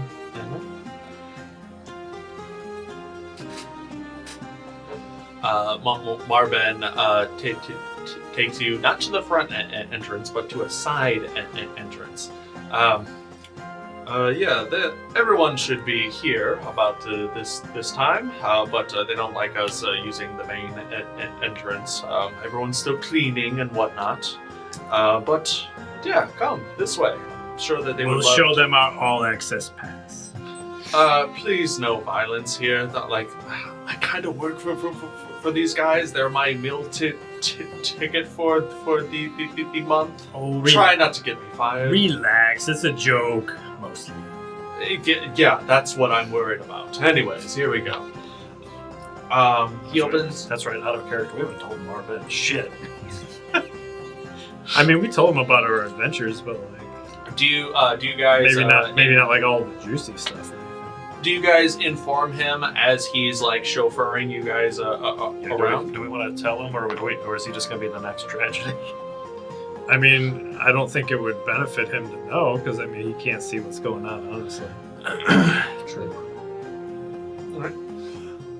As we're walking though, I'm going to tell Nilro to stay invisible, and if we meet somebody named Nathaniel Grimtongue, to keep tabs on him, and from a distance, don't get too caught up in things, and meet back at the tavern later. You got it, boss. Later when? Like an hour at Dinner time. dinner time? Actually, Okay. just come back to my room at midnight. Midnight. Okay, boss, you got it. He goes invisible. Marben leads you to a side entrance, and as you step in, you actually step in from the side. A fairly low lit interior of a theater. The floor is a lovely dark red glittery carpet. The walls are red and brass with various fleur-de-lis-esque designs. There's a couple skyboxes for the well-to-do patrons of who would like to enjoy these performances. And on stage, you see a number of statues that depict just like the twisted, corrupted forms of something. You also see other twisted, flesh-warped entities on stage that sort of twist and writhe and make weird noises and and from the audience, there's not a lot, like the audience portion almost has no chairs set up. There's like a few dozen at most, but up front you see a dwarf in like black goth getup, short black hair, black beard with bones and whatnot woven into his beard, and he's holding out like a circular like paper megaphone, and it just says, "Less snarling, more twisting. Focus. Take 5. Marvin, finally you're here." And you watch as the twisting forms of monstrous forms on stage sort of like disappear entirely, and you see other individuals sort of like step out of the shadows, and that is where we are going to end tonight's session. Fireball. And this right fucking now. So, thank you all so very much for tuning in. This has been mostly a talking episode, but we hope you had fun. And hey, if you would like to show your support, check out our Patreon over at patreon.com/undergroundinitiative. For every 10 patrons, I will wear a wig. For every, well, for 20, please. Or 20. We will have those 20 patrons. They will be involved in a drawing, a raffle. The winner will receive a copy of Written in Blood, Volume 1. When we get 30 patrons, we'll do a puppet episode. And being a member of our, being a Patreon supporter allows you access to our Discord, where you can chat with us and other community members. We would love to hear your opinions, positive and negative. Your name will also be included in the credits here, and they will remain there as long as the internet continues to exist in its current form.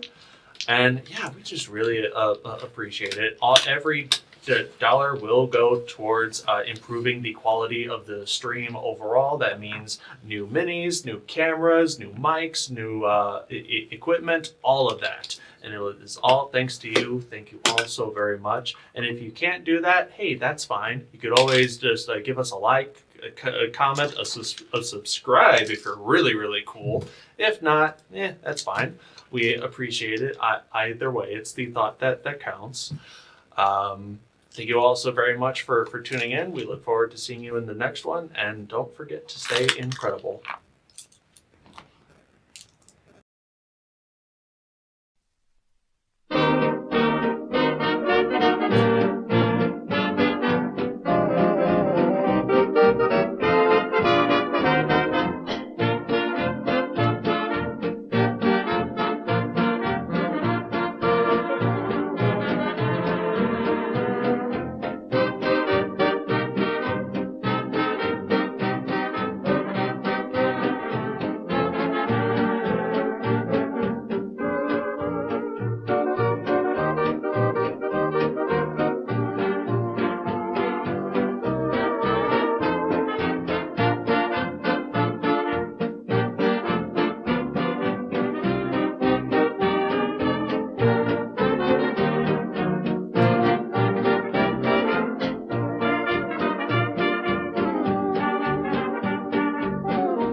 Sonnenschein. Ja, da muss man glücklich sein, weil da brauch ich nichts auf dieser Welt. Früh am Morgen schon zum Strand, braun gebrannt im weißen Sand. Ja, das ist die Zeit, die mir gefällt. Abends kommt da noch so ein Bummel die Strandpromenade entlang und das hat seine Gründe. Sommersee und Sonnenschein und dann noch verliebt zu zweien. Ja, da muss der Mensch doch glücklich sein.